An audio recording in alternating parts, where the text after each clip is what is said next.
Good morning, अस्सलाम वालेकुम। आप देख रहे हैं एक और सुबह। लेडीज एंड जेंटलमैन, आज की बात से शुरुआत ही मैं उसी बात से करूंगा। कहते हैं, ये कहा जाता है कि लोग सबसे ज़्यादा जो मील मिस करते हैं वो होता है नाश्ता। अगर आप आज नाश्ता मिस कर रहे हो और आपने मामा से कह दिया नहीं नहीं नहीं आज पेपर्स करीब आ गए, ना ना मामा आज नाश्ता नहीं करना, आज तो फिजिक्स का पेपर, आज स्टैट्स का पेपर, आज इसका पेपर, आज नाश्ता जो है वो छोड़ देते हैं। Nashta is the most important meal of the day. Doctors भी कहते हैं आप चाहे आधा कप दूध ले लें, आधा सेब ले लें, आधा अंडा खा ले, लेकिन खाएं जी खाएं, नाश्ता जरूर करें। मुझे कहते हैं हुमायूं ज़ेब अब्बासी और मेरे साथ आज मौजूद है हलीमा जुल्फिकार। आज का क्या मतलब है? हाँ, गुड। आज मैंने इसलिए कहा क्योंकि आज इस रंग में ये मलबूस है, वो बड़ा ही खूबसूरत रंग आज आपने पहना है। और जो है वो आज आप जो शो को है ना वो पर्पल चांद लगा रही हैं। वैसे ये पर्पल नहीं है, शॉकिंग पिंक है। आई होप कि सब लोगों को सही सही नजर आ रहा हो। अच्छा, मेरा तो कलर बता रहे इशू हाँ, थोड़ा है हुमायूं का इशू।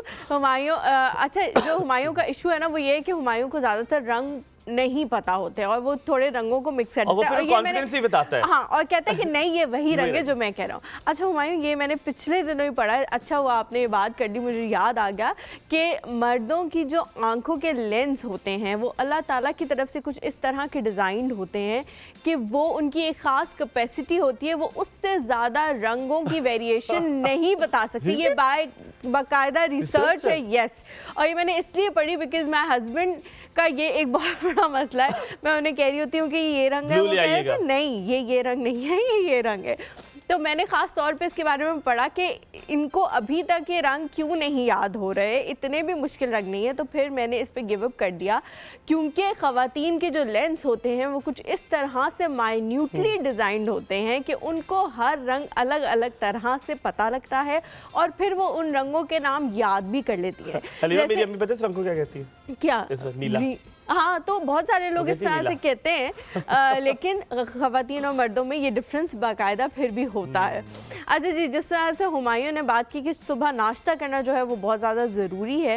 हुमायूं, क्या नाश्ता किया था आपने? अच्छा, मैं अगर अपना आपको नाश्ता बताऊं, आपको मैंने शायद पहले जिक्र किया है जनाब, मैं खाता हूं दलिया। अच्छा। उसमें होते हैं 2 केले, उसमें होती हैं 3 खजूरें, उसमें होती हैं 7 बादाम और उसमें होती है जो पीनट बटर का 1 चम्मच जो है वो मिक्स करता हूँ। उससे पहले आप मतलब इसका मतलब है फुल सही वाला। मेरे कैमरामैन सारे हैं ना, वो सारे एक दूसरे को देख रहे हैं, भाई कौन बना दे ये जो है मेरी, पहले मैं खुद बनाता था पर अब मेरी अम्मा सुबह उठ के वो बना के रख देती है। वो तो केले भी काट देती है। मैंने कहा अम्मा मैं खुद कर लूंगा। एंड नॉट जस्ट दैट, अब उन्होंने एक चीज ऐड कर दी है मेरे नाश्ते में।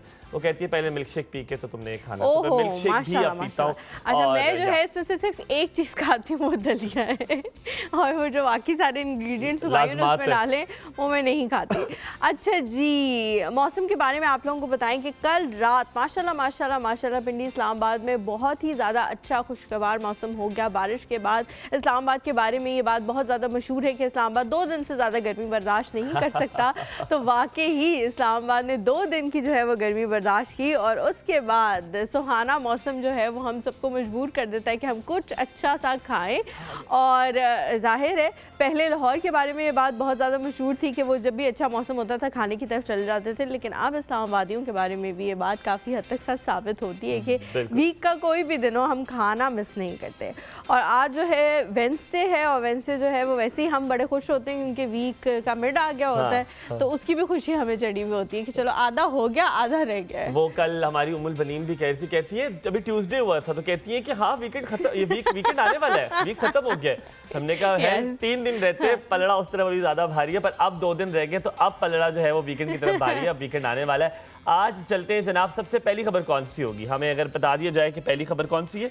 Climate change. हमें एक तो मैं इतना भुलक्कड़ हूं ना कि मैं भूल जाता हूँ। जनाब क्लाइमेट चेंज के हवाले से, और ये कोई खबर इतनी अच्छी नहीं है। हम हमेशा अच्छी खबरें देते हैं, खबर इसलिए अच्छी नहीं है, कहा यह जा रहा है NDMA की जानिब से, यानी कि नेशनल डिजास्टर मैनेजमेंट अथॉरिटी की तरफ से कहा गया है कि अप्रैल से लेकर, यानी कि जो पिछला अप्रैल है उससे लेकर अक्टूबर तक पाकिस्तान को बहुत सारी मौसमियाती तब्दीलियों से दो चार होना पड़ सकता है। ये लेटर जारी कर दिया गया है सारी प्रोविंशियल जितनी भी डिजास्टर मैनेजमेंट अथॉरिटीज हैं, जिसमें स्पार्को भी है, जिसमें बहुत सारी डिजास्टर मैनेजमेंट की जगह भी मौजूद है। और हलीमा, ना कि सिर्फ ये मैं आपको बता दूं वो क्या क्या ऐसी खुदा न खास्ता ऐसी आफात है जिनके बारे में जिक्र किया गया है, जिसमें साइक्लोन है जिससे हो सकता है लैंडस्लाइडिंग हो सकती है, बेतहाशा बारिशों से फ्लड आ सकते हैं, हीट वेव के बहुत ज्यादा इम्कानात है इस बार, क्योंकि सर्दी आपने देखा है मई तक थी, ठंड थी, अच्छा मौसम था, तो हीट वेव के जो है वो खदशात मौजूद है। ना कि सिर्फ ये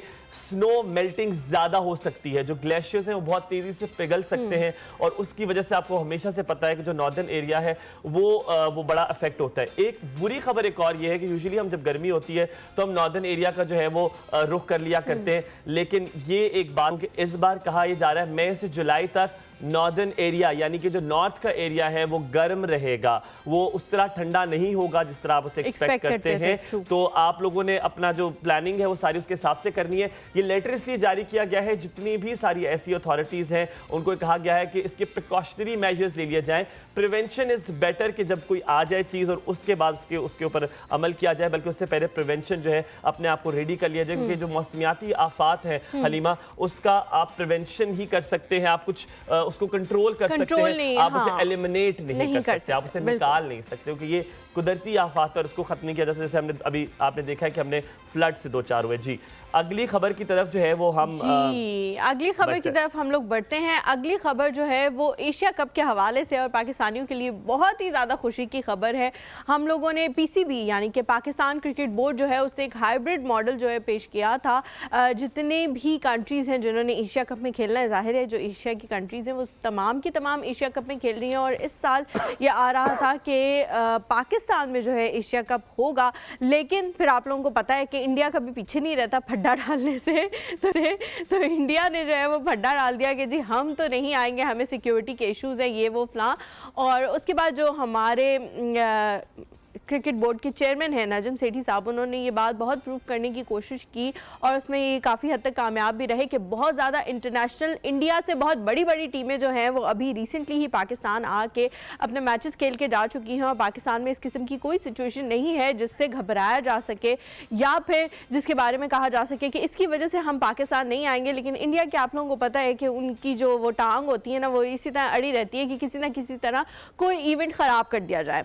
तो उसका एक ऑल्टरनेटिव पेश किया गया था, एक हाइब्रिड मॉडल पेश किया गया था नजम सेठी साहब की जानिब से, जिसमें कहा गया था कि कुछ मैचेस जो है पाकिस्तान में करा लेते हैं उन टीमों के जिनको पाकिस्तान आने में कोई मसला नहीं है, और इंडिया के जो मैचेस हैं एशिया कप में वो हम लोग दुबई में करा लेंगे, क्योंकि दुबई भी हमारा एक तरह से होम ग्राउंड ही है, होम टाउन ही है। वहाँ पे रहने वाले लोगों की मेरे ख्याल से 90% जो आवाम है वो पाकिस्तान को सपोर्ट करती है, तो इसलिए उन्होंने दुबई का मॉडल जो है वो पेश किया था। दुबई के मॉडल पर इंडिया तो कंप्लीटली तैयार है कि ठीक है जी हम वहाँ जाके खेलेंगे, लेकिन 4 बड़े मैचेस जो हैं वो लाहौर में होंगे, यानी कि कज़ाफ़ी स्टेडियम में होंगे। और जितने भी लोग हैं वो उनको जैसे ही ये कंफर्मेशन आई है कि जी लाहौर में 4 बड़े मैचेस हो रहे हैं, उन्होंने अपनी टिकटें जो है ना वो फटाफट ठक ठक बुक करानी शुरू कर दी है कि हमने ज़रूर जाके देखना है। और कज़ाफ़ी स्टेडियम वैसे भी माशाल्लाह से बहुत बड़ा ग्राउंड है, वहाँ जाके बहुत सारे लोग जो है वो मैच देख सकते होंगे। अभी से अपनी टिकट कंफर्म करा लें, ऐसा ना हो कि फिर एंड में आप लोगों को टिकट ना मिले। लेकिन श्रीलंका वाले ये कह रहे हैं कि हम लोग जो हैं वो ज़्यादा कंफर्टेबल, श्रीलंका और बांग्लादेश दोनों टीमें जो हैं वो ये कह रही हैं कि हम लोग ज़्यादा कंफर्टेबल इस चीज़ में हैं कि सारे के सारे मैचेस पाकिस्तान में हो जिस तरह से पहले प्लान था। जो उन्होंने इसकी वजह बताई है वो ये है कि दुबई में बहुत ज़्यादा गर्मी है, बहुत ज़्यादा गर्मी है, और ये भी मुमकिन है कि प्लेयर्स की जो तबीयत है वो ख़राब हो जाए, क्योंकि जाहिर है अंदर तो एसी चलते हैं, सेंट्रली एयर कंडीशन सिस्टम है दुबई में, लेकिन ग्राउंड में एसी मौजूद नहीं होता। तो इसलिए वो कह रहे हैं कि ऐसा ना हो कि हमारे प्लेयर्स की तबीयत ख़राब हो जाए, क्योंकि एशिया कप जैसे ही ख़त्म होगा तो वर्ल्ड कप 2023 आ जाएगा जो कि इंडिया में है। तो उसकी वजह से वो ये कह रहे हैं कि ऐसा ना हो कि हमारे प्लेयर्स की जो हेल्थ है वो कॉम्प्रोमाइज़ हो जाए, और उसको हम कॉम्प्रोमाइज़ नहीं करना चाहते। तो अभी तक वो हाइब्रिड मॉडल पर तैयार नहीं हुए, लेकिन क्योंकि वो हमारे बहुत ही ज़्यादा फ्रेंडली कंट्रीज़ हैं तो मुझे यकीन है कि वो तैयार हो ही जाएंगे इस मॉडल पर। जी हलीमा, आपकी क्रिकेट की जो फेवरेट न्यूज़ है ना उसमें आपने सारा कुछ ये बता दिया, और ये भी साथ साथ आपको बताते चले ये लाहौर वो इलाका है जहाँ पे पीएसए के दोनों फाइनल हो चुके हैं 2 साल से। न्यूजीलैंड की टीम को भी हमने वहाँ पे ट्रीट किया और बड़ा खूबसूरत ट्रीट किया, उन्हें ऐसे दबा के खाने वहाँ पे खाए। लेकिन जो बांग्लादेश है उनको लगता है कि वो बीमार हो जाएंगे, बांग्लादेश का पाकिस्तान ही करे। बांग्लादेश आपने बड़ी अच्छी बात की है, मेरे ख्याल में यही होना चाहिए, सारे मैचेस पाकिस्तान में होने चाहिए, हम भी तो उससे महसूस हो। अब जनाब आपको बताएं जी, पाकिस्तान में बनने जा रहा है फैशन म्यूजियम। कौन है जी, किसने ये बेड़ा उठा लिया है? जनाब ये बेड़ा उठाया है जनाब फरीहा अल्ताफ ने। फरीहा अल्ताफ ने अपने साथ एक टीम बनाई है और उन्होंने कहा है कि क्योंकि जो यूनेस्को एक हेरिटेज है, जो कि उन्होंने ज़्यादा डिटेल्स अभी इसके हवाले से नहीं दी। वो कह रही है कि अभी इसको मैं ज़रा प्रिजर्व करके रहती हूँ कि अभी हम नहीं दे सकते इसके हवाले से डिटेल्स, लेकिन यूनेस्को हेरिटेज में ये म्यूजियम जो है वो बनेगा। हर साल उसमें एग्जीबिशन होंगे। फरीहा अल्ताफ जो कि 38 साल से इस इंडस्ट्री में है, पहले मॉडल थी, अब स्टाइलिस्ट है और बहुत सारी फेडरेशन की वो हेड भी है। और फरीहा अल्ताफ ने साथ मिलाया है जी नबीला को। नबीला जो है वो स्टाइलिस्ट है, जैसे कि आप सबको पता है, उनका एक बहुत बड़ा रिनाउंड ब्रांड भी है। नाम तो नहीं लूंगा, वैसे नाम से ही आपको पता चल गया। लेकिन उसके साथ होंगी जी फीफी हारून। फीफी हारून जी बीबीसी की जर्नलिस्ट हैं बड़े अरसे से, जो कि स्टाइल और फैशन को जो है वो लोगों तक पहुंचाती है अपनी जर्नलिज्म जो है उस क्वालिटीज एक्सपर्टीज से। तो जनाब ये तीनों जो है इन्होंने वो हलीमा वाला लफ्ज़ मैं यूज़ करता हूँ, बेड़ा उठा लिया है। तो उन्होंने बेड़ा उठाया और उन्होंने कहा है कि जी हम जो है फैशन म्यूजियम को जो है वो तकलीक में लेकर आएंगे, क्योंकि बहुत सारा ऐसा टेक्सटाइल है, बहुत सारी एक इंडस्ट्री है फैशन की जिसको प्रमोट होने की सख्त ज़रूरत है, जिसको बताने की सख्त ज़रूरत है। क्योंकि हमारे जो अब जी जनरेशन है जो हमारे बाद आएगी, हम जी में आते ही नहीं आते ये मुझे बिल्कुल नहीं पता, लेकिन मैं अपने आप को जी में ही करता हूँ। जी जनरेशन जो है वो जनाब वो ये चाहती है कि उसको फैशन को डिफरेंट स्टाइल से अपनाया जाए। एक बात आखिरी में आपको ये करूँगा कि अगर आपका जो भी दिल करता है, आपको लगता है आप उसमें कंफर्टेबल हैं, आपको लगता है आप उसमें अच्छे लगेंगे, तो आपको वो पहनना चाहिए। तो जनाब ये थी खबर, पाकिस्तान में बनने जा रहा है पहला फैशन म्यूजियम। बिल्कुल जी, ख़वातीन जो है वो बहुत ज़्यादा खुश हो रही होंगी कि जो है वो पाकिस्तान में आने वाला है। वाकई खुशी की खबर है अगर फ़ैशन रिवाइव होता है, क्योंकि तकरीबन जो है उन तीनों का कहना है कि फ़ैशन पाकिस्तान में इस वक्त डेड है, मर चुका है। तो उसको रिवाइव करने के लिए वो तीनों मैदान में आ गई हैं और यकीनन जो तीनों इतनी ज़्यादा सुपर लेडीज़ मैदान में आई हैं तो कुछ ना कुछ अच्छा तो होगा ही। अगली खबर की तरफ बढ़ते हैं। पाकिस्तान रेलवे के हवाले से खबर है। हमारे जो प्राइम मिनिस्टर हैं जनाब शहबाज शरीफ साहब, उन्होंने ये कुछ ऐसा पहले अनाउंस किया था कि रेलवे जो है उसको सोलर पे ले जाया जाए, क्योंकि रेलवे एक ऐसी चीज़ है, ट्रेन है और उनके जो प्लेटफॉर्म्स हैं उनकी भी छतें मौजूद हैं और ट्रेन जो है वो भी पूरा दिन तकरीबन धूप में ही फिरती है, तो उसकी जो छत है उसको भी सोलर पैनल की ऊपर ट्रांसफ़र कर दिया जाए। उसकी रीज़न उन्होंने ये बताई थी कि आगे आगे जाके जाहिर है इलेक्ट्रिसिटी का बहुत बड़ा बहरान आएगा और ट्रेन्स को चलने के लिए बहुत ज़्यादा पावर की इलेक्ट्रिसिटी चाहिए होती है। इसलिए उन्होंने कहा था कि ट्रेन जो है, जैसा पहले ज़मानों में होता था कि कोयले से वो ट्रेन खुद ही चलती रहती थी और अपना जो है ईंधन खुद ही बनाया करती थी, इसलिए उन्होंने कहा कि अब भी ट्रेन जो है वो खुद ही चले और अपना ईंधन खुद बनाए। 40 मिलियन के करीब पैसे जो हैं वो इस प्रोजेक्ट के लिए मुख्तस किए गए हैं। शुरू में रावलपिंडी के से जितने भी ट्रेन्स चलेंगी उनको लाहौर से, कराची से, ये 4 जो हैं बड़े शहर हैं, यहाँ पे पहले केटर किया जा रहा है ट्रेन्स को और उनके ऊपर सोलर पैनलिंग जो है वो इंस्टॉल की जाएगी बाकायदा। बहुत ही ज़्यादा शहबाज शरीफ साहब का अच्छा इनिशिएटिव है 2 वजह से। एक तो जाहिर है पाकिस्तान जैसा मुल्क जहाँ पे बिजली की वैसे ही किल्लत है, अभी से वहाँ पे इतना ज़्यादा जो है लोड शेडिंग शुरू हो गई। मेरे ख्याल से आप सबके घरों में, हमारे घरों में हो रही है लोड शेडिंग। तो अगर आगे आने वाले सालों में अगर हमने इसके बारे में कुछ ना किया तो बहुत ही ज़्यादा मसला हो जाएगा। एक तो ये रीज़न है और दूसरी ये रीज़न है कि अभी सोलर पैनल जो है उसमें पाकिस्तान पे कोई टैक्सेस मौजूद नहीं है, इसलिए सोलर पैनल की जो इंस्टॉलेशन है वो कम पैसों में हो जाती है। अगर इन पे टैक्सेस लगना शुरू हो गए तो इनकी जो प्राइसेस हैं वो 3 से 4 गुना ज़्यादा बढ़ जाएंगी। तो this is the right time कि लोग अपने घरों में भी अगर सोलर पैनल्स लगवाना चाहते हैं तो वो लगवा सकते हैं। इससे पहले भी बहुत सारी पाकिस्तान की हुकूमतों ने इस्लामाबाद की जितनी भी बड़ी बड़ी बिल्डिंग्स हैं उनके ऊपर सोलर पैनल इंस्टॉल कराए थे और अब तकरीबन आधा इस्लामाबाद जो है वो अपनी बिजली खुद बनाता है, उसको किसी से बिजली लेने की या वापडा से बिजली लेने की ज़रूरत नहीं पड़ती। तो ये बहुत अच्छा टाइम है कि आप लोग अपने घरों पे भी सोलर पैनल लगवा लें ताकि आप लोगों के बिलों में भी थोड़ी सी कमी आना शुरू हो जाए, क्योंकि अब तो यूनिट के हिसाब से जो है उस पर टैरिफ लगते हैं और उसके पैसे बढ़ते हैं। तो अच्छी बात ये है कि अभी लगवा लें और पैसे बढ़ने का इंतज़ार ना करें, क्योंकि इनकी जो प्राइसेस है वो डॉलर के साथ डायरेक्टली कनेक्टेड होती है। तो जब डॉलर बढ़ेगा ना तो फिर बहुत ज़्यादा बढ़ेगी चाहिए। जी हाँ, और ये जैसे कि आपको उन्होंने बताया 45 ऐसे स्टेशंस हैं जहाँ पर ये सोलर पैनल लगाए जाएंगे। और एक और बड़ी मुनफरिद सी बात ये भी है कि क्योंकि अक्सर सोलर पैनल से बिजली बच जाया करती है, आप जितनी यूज़ करते हो वो बचने वाली जो बिजली है वो पावर एंड डेवलपमेंट के पास जाएगी, वो ट्रांसफ़र की जाएगी बिजली उनको, ताकि वो इस बिजली का फ़ायदा उठा सकें। तो मेरा ख्याल है हलीमा ने सही कहा, ये राइट टाइम। अगर आपने भी घरों में नहीं लगाया और आपके पास पैसे अगर जुड़े हुए हैं ना, अपने सेव कर लिए, लगा लें। अब जी पैसों की बात आ गई। अक्सर आप बड़े इरिटेट होते हैं, सबसे ज़्यादा जब आप बाहर जाने लगते हैं इरिटेट आप होते हैं कि जब आप एयरपोर्ट पे जाएं, आपने अपना बैग रखा और देखते हैं कि जी वज़न ज़्यादा हो गया, क्योंकि 20 किलो अब तो उन्होंने इंटरनेशनल और डोमेस्टिक फ्लाइट्स के भी सब एक कर दिया वज़न। तो यूजुअली 20 केजीज जो है वो वज़न आप लेके जा सकते हैं। तो आप जब वज़न रखते हैं और आप देखते हैं कि जी ये तो बढ़ गया, अब क्या किया जाए, ये तो वज़न बहुत ज़्यादा हो गया, कहते हैं जी पैसे निकालें और वज़न ले जाएं। फिर हम क्या करते हैं, क्योंकि हम उतने पैसे दे नहीं सकते, वो बहुत ह्यूमंगस अमाउंट ऑफ मनी होती है, बहुत ज़्यादा पैसे होते हैं। तो हम बैग से चीज़ें निकालते हैं, एक अलग बैग बनाते हैं और घर वालों से कहते हैं ये जो सामान है वापस ले जाएं। लेकिन एंड्रियाना ऐसी नहीं थी। एंड्रियाना जनाब मेलबर्न से एडलेड ट्रैवल करी थी। बड़े मजे की बात है, उन्होंने क्या किया, उनके दोस्त भी साथ थे। अब उन्होंने कहा कि जी आपने देने हैं $62 ऑस्ट्रेलियन डॉलर्स, यानी कि 33 पाउंड देने जो आपका वजन एक्स्ट्रा है। उसने कहा ये तो हो नहीं सकता कि मैं आपको वैसे दूं। उसने क्या किया, उसने आहिस्ता आहिस्ता चीज़ें निकाली, पहले एक पजामा पहना, कभी दूसरा पहना, तीसरा पहना, आईपैड। यहाँ तक ये भी इन्फॉर्मेशन लोगों ने वीडियोस बनाई कि आईपैड भी जो है उन्होंने अपनी शर्ट पे डाली। उन्होंने कहा मैंने पैसे नहीं देने, और उन्होंने सारी चीज़ें जो है वो पहनना शुरू कर दी और तकरीबन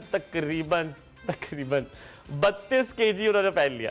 उन्होंने 32 kg अपने ऊपर पहन लिया और वो कहती है मैं गुब्बारा बन गई, क्योंकि बड़ी पिटीट सी हैं वो, बड़ी क्या आपको शक्ल में दिखाऊं तो वो बड़ी कमज़ोर सी हैं, और उन्होंने अपने आप को बना लिया बैलून।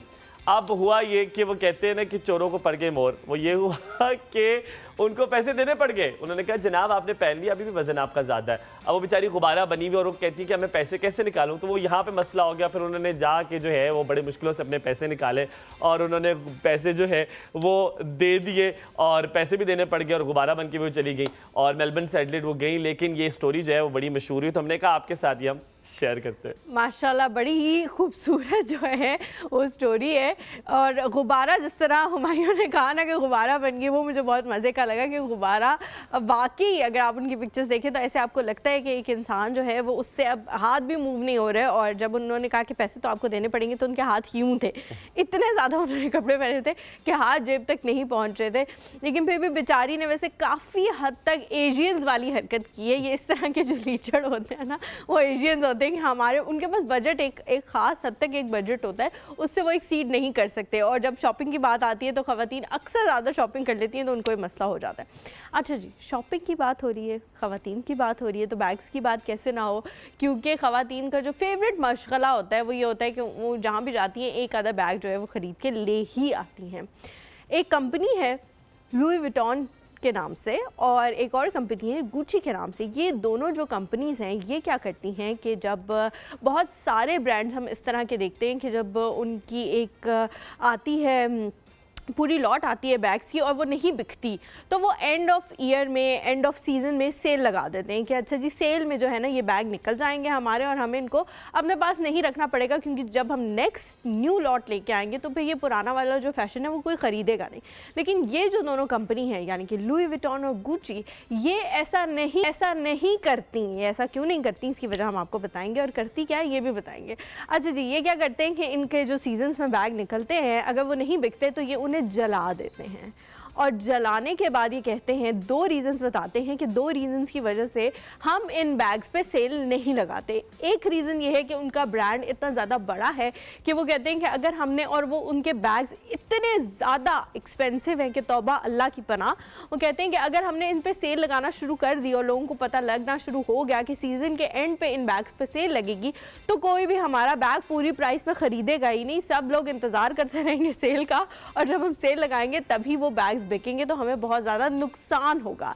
इसलिए हमारा ब्रांड ये अफोर्ड नहीं करता कि हमारा ब्रांड जो है वो सेल लगाए। और दूसरी जो उसकी रीज़न है जो मुझे नहीं पता थी और हुमायूं ने मुझे आके सारी रीज़न बताई कि उसकी रीज़न क्या है, वो ये है कि जी जो ब्रांड है, अमेरिका का ये लॉ है कि अगर आपका बैग नहीं बिकता तो आपको जो 25% उसकी अमाउंट होती है वो वापस मिल जाती है। तो इसलिए भी ये लोग बैग डिस्ट्रॉय कर देते हैं, क्योंकि वो बैग्स होते हैं इंश्योर्ड और उनकी जो 25% प्राइस होती है वो इन्हें मिल जाती है। तो ये कहते हैं कि हमें उतना नहीं होगा, 25% हमें मिल जाएंगे और हमें इतना नुकसान नहीं होगा जितना हमने सोचा है कि अगर हम सेल लगाएं तो उस पे होने का चांस है। तो ये जो दो रीज़न्स हैं ये बहुत बड़ी रीज़न्स हैं। हम कह रहे हैं कि हम सेल नहीं लगाएंगे चाहे हमें अपने बैग जलाने पड़ जाएं। लेकिन वैसे हुमायूं मुझे बहुत अफसोस हुआ, अच्छा, उनको लगा देनी चाहिए थी सेल, हमारे जैसे लोगों का भी भला हो जाता है। ये जो ड्यूटी ड्रॉबैक है ना, इसमें वो क्योंकि वो जो टैक्स लगता है ना, वो टैक्स उनको 25% वापस हो जाता है। और हलीमा, एक और बड़े मजे की बात है, आप हैरान हो जाएंगी। अच्छा, मेरी एक दोस्त है, वो यूएस में जो रहती है, और उन्होंने कहा कि मैंने एलवी का बैग 2.5 साल पहले बुक किया था। आप बुक करते हैं अपना बैग, यू कांट गो, आप इस तरह नहीं जाते, आप वॉक करके जाते हैं। अगर वो लगे हुए हैं शोकेस पे, आप कहते हैं आपको ये बैग पसंद है जी, कहते हैं जी okay let me have to check the list कि आप लिस्ट में कितने नंबर पर हैं जब आपको ये बैग मिलेगा। तो आप जाके रैंडमली कोई बैग उठा नहीं सकते। अब बात करें जनाब बरमूडा ट्रायंगल की। बरमूडा ट्रायंगल ऐसा है जो जनाब जिसके बारे में कहा कि नॉर्थ अटलांटिक ओशन पे है, और इसके बारे में हलीमा कहा यह जाता है कि ये लोगों को खा जाता है। वो कहते हैं कि 50 शिप्स 20 प्लेन्स अभी तक यहाँ पे गए। सबसे पहले 1945 में यहाँ पर एक जहाज गया था अपने 14 बंदे लेके, और वहाँ से उससे गुजरना था। और तकरीबन जैसे ही बरमूडा ट्रायंगल जो कि नॉर्थ अटलांटिक ओशन के पास है वहाँ तक पहुँचा तो उसकी कम्युनिकेशन गायब हो गई, वो बात ही नहीं कर सके किसी से, और वो लोग आज तक नहीं मिले। उनको ढूंढने के लिए हलीमा एक और प्लेन गया, उन्होंने कहा जी हम अपने बंदे ढूंढ के लाते हैं। वो प्लेन भी वहाँ से गायब हो गया और क्रैश हो गया, और कोई नहीं पता कि वो कहाँ गए। मैं आपको बता रहा हूँ 50 कश्तियाँ 20 प्लेन अभी तक बरमूडा ट्रायंगल से गायब है। अब ऑस्ट्रेलियन एक साइंटिस्ट है, वो ये कहता है, ये उसकी बात उनकी है, थ्योरी है, उनकी थ्योरी है। अभी अप्रूव नहीं हुआ। वो कहते हैं जनाब बरमूडा ट्रायंगल कोई ऐसी जगह नहीं है जहाँ पे आप लोग कहते हैं कि जी वो चीज़ें खा जाती है। ये कुछ मौसमियाती तब्दीलियों की वजह से हो सकता है कि उनकी जो आपको पता है वहाँ जब जाते हैं मैग्नेट का एक ज़्यादा जोर होता है, उसकी वजह से नेविगेशन चेंज हो जाती है, लोग भटक जाते हैं। वो कहता है कि क्योंकि और फिर वो वापस नहीं मिलते। हाँ, और वो वापस इसलिए नहीं मिलते। वो कहता है क्योंकि मौसम की खराबी से भी हो सकता है। वो कहता है मीथेन गैस वहाँ पे बहुत ज़्यादा है, उसकी वजह से भी हो सकता है। तो वो कहते हैं मुख्तलिफ वजहें इस वजह से होता है, वरना बरमूडा ट्रायंगल का कोई भी ऐसी मिस्टीरियस नहीं है। लोग ये भी कहते हैं, मैं आपको बता रहा हूँ कान इधर है, लोग ये भी कहते हैं कि वहाँ पे एलियंस होते हैं। कहते हैं वहाँ पे कोई ऐसी मखलूक है जो कि लोगों को खा जाती है। आज तक बरमूडा ट्रायंगल की ये जो मिस्ट्री है ना हलीमा, ये सॉल्व नहीं हो सकी कि है क्या जनाब वहाँ पर, ये नॉर्थ अटलांटिक ओशन में क्या ऐसी चीज़ है जो कि खा जाती है। ये सारी जो चीज़ें हम लोग डिस्कस करते हैं ना बरमूडा ट्रायंगल और कायनात की डिफरेंट चीज़ों के हवाले से, तो हुमायूं मेरी जो सोच है ना वो हमेशा इस तरफ जाती है कि इसका मतलब है कि अभी तक इंसान ने किसी भी चीज़ पे वो हतमी तौर पे नहीं पहुंचा। बहुत सारे ऐसे अलूम हैं जो सिर्फ अल्लाह ताला पास हैं और उसकी ज़ात से वो अलूम किसी तक मुंतकिल नहीं हुए, इसीलिए अभी तक हम बहुत सारी चीज़ों पे डेफिनेट हमारा मकसद नहीं आया, हमें पता नहीं लगा कि यार ये क्यों होता है। तो इसी तरह से डिफरेंट जो साइंटिस्ट हैं वो अपनी अपनी थेरीज पेश करते रहते हैं। जिस तरह से उन्होंने कहा कि जी मीथेन गैस है, ये गैस है, वो गैस है, वहाँ पर नेविगेशन का सिस्टम ख़राब हो जाता है, इसलिए इस तरह की सूरत हाल पेश आती है। हर चीज़ आपके कहने के मुताबिक ऐसा ही होता होगा, लेकिन अल्लाह ताला जो है ना वो किसी भी चीज़ को किसी मकसद के बगैर नहीं करता। तो उसने आपको मकसद भी दे दिया, वहाँ पे ऐसी एटमॉस्फेयर भी क्रिएट कर दिया कि आप लोग जो है वो उसी एटमॉस्फेयर में फंसे रहें। और जो अपना पॉइंट है अल्लाह ताला का कि वहाँ पे कुछ इस किस्म की चीज़ें मौजूद है जो अब जब एंड ऑफ वर्ल्ड आएगा तो वो निकलेंगी, तो वो भी वहाँ पे उसी तरह से और है। जो आज हमने आखिरी बात की है वो कहते हैं हम ब्रेक लेंगे। आपने अगर नाश्ता नहीं किया और आज आपने स्किप करने का कि मैं डाइट पर हूँ, आप कोई डाइट पे नहीं है, आप नाश्ता करें चाहे थोड़ा करें, लेकिन करें आप नाश्ता लेकर आए। हम लेते हैं यहाँ पे ब्रेक, हम मंगवाते हैं अपनी चाय, वापस हमारे साथ रहें। Good morning.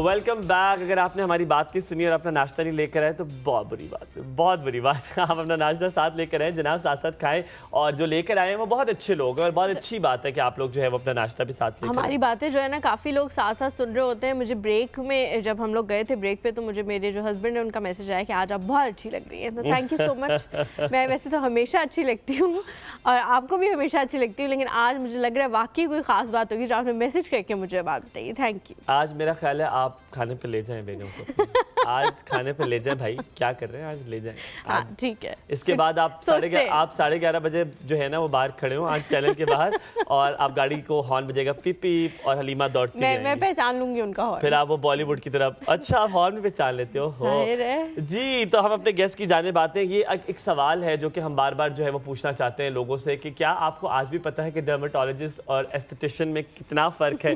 क्या आपको ये बात पता है कि साइकोलॉजिस्ट साइकियाट्रिस्ट में क्या फ़र्क है? अगर नहीं पता तो यानी कि हमने कोई कमी छोड़ दी है। लेकिन आज हम एस्थेटिशियन और डर्मेटोलॉजिस्ट के हवाले से आपको फ़र्क भी बताएंगे, इसीलिए आज हमने उनको बुलाया है जो कि माहिर हैं। जनाब हमारे साथ मौजूद है डॉक्टर समन वसीम, और डॉक्टर समन वसीम है एस्थेटिशियन। और माशाल्लाह आप जब वो कहते हैं ना, जब भी किसी सैलून पे आप जाएं तो अगर वो जो सैलून करने वाला अगर खूबसूरत हो तो आपको लगता है कि यार ये तो मुझे भी खूबसूरत कर देगा। तो माशाल्लाह अल्लाह ताला ने आपको बड़ी खूबसूरती दी है। तो ये क्या डेंटिंग पेंटिंग से हो जाता होता है? पर पहला सवाल मेरा हरगिज़ ये नहीं है। सबसे पहले अस्सलाम वालेकुम, गुड मॉर्निंग, क्या हाल है? गुड मॉर्निंग, बिल्कुल ठीक, अल्हम्दुलिल्लाह। सो बच्ची गुजर गई आपकी? हाँ, आज थोड़ी जल्दी हो गई आपकी वजह से। हमने जल्दी उठा हमारी तो 5 दिन हर रोज़ जल्दी होती है, वैसे मेरी तो 7 दिन होती है। पहला सवाल है, मुझे ये बताएं कि हम लोग अब क्योंकि हम ऐसे मुल्क में रहते हैं, साउथ एशिया एक ऐसी जगह है जहाँ पे डेंटिस्ट भी हर कोई बन सकता है, ठीक है, वकील भी हर कोई बन सकता है, एस्थेटिशियन भी हर कोई बन सकता है, पार्लर को हर कोई खोल सकता है, तो आप कुछ भी कर सकते हैं, आपकी मर्जी है, ठीक है। ये आपका दिल कर रहा है, आप डॉक्टर का नाम लगा लें, कोई मसला नहीं है। लेकिन फिर जब ऑफ कोर्स अथॉरिटीज़ आती हैं तब आपको लग पता जाता है, लेकिन जब तक अथॉरिटीज़ आती हैं, अब मुझे पहला सवाल मेरा ये है कि कैसे पता चले कि कौन सा अच्छा एस्थेटिशियन है? जब तक मुंह पे क्या एक्सपेरिमेंट कराएं, वो तो नहीं करा सकते, तो पहले कैसे पता चले? आपके एक्चुअली क्वेश्चन में 2 क्वेश्चंस हैं बेसिकली। हाँ। So the first one is कि व्हाट इज एन एस्थेटिशियन या एस्थेटिक फिजिशियन, ठीक है।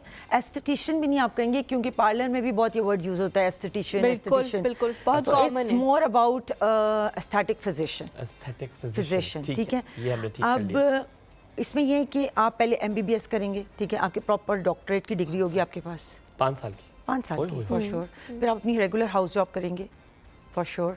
उसके बाद आप डर्मेटोलॉजी में अपना पूरा 2 साल की ट्रेनिंग करेंगे, ठीक है। अच्छा। उसके बाद आपकी चॉइस है कि आप FCPS MCPS करना चाहें तो आप डर्मेटोलॉजी की तरफ चले जाएं। अगर आपने एस्थेटिक की तरफ आना है तो फिर आप एस्थेटिक्स के बहुत सारे डिप्लोमास कोर्सेज US UK आपको बाहर जाना है, फिर आपको करके आनी है। फिर आप मतलब बाहर जाना जो है वो कंपलसरी है। यहाँ पे अभी इंस्टीट्यूट्स उस तरह इस्टेब्लिश नहीं हुए, लेकिन इसके अंदर जो सबसे ज़्यादा क्वैकरी आ रही है ना, वो यहाँ आ रही है कि जैसे मेरे क्लिनिक पे मैंने किसी आम XYZ को अपने क्लेजेस के लिए ट्रेन कर लिया, and then she made her own clinic, और ये क्या कि मैं तो डॉक्टर समन के साथ काम करती थी ना, तो अब आप मेरे पास आ जाएं 50% ऑफ पे।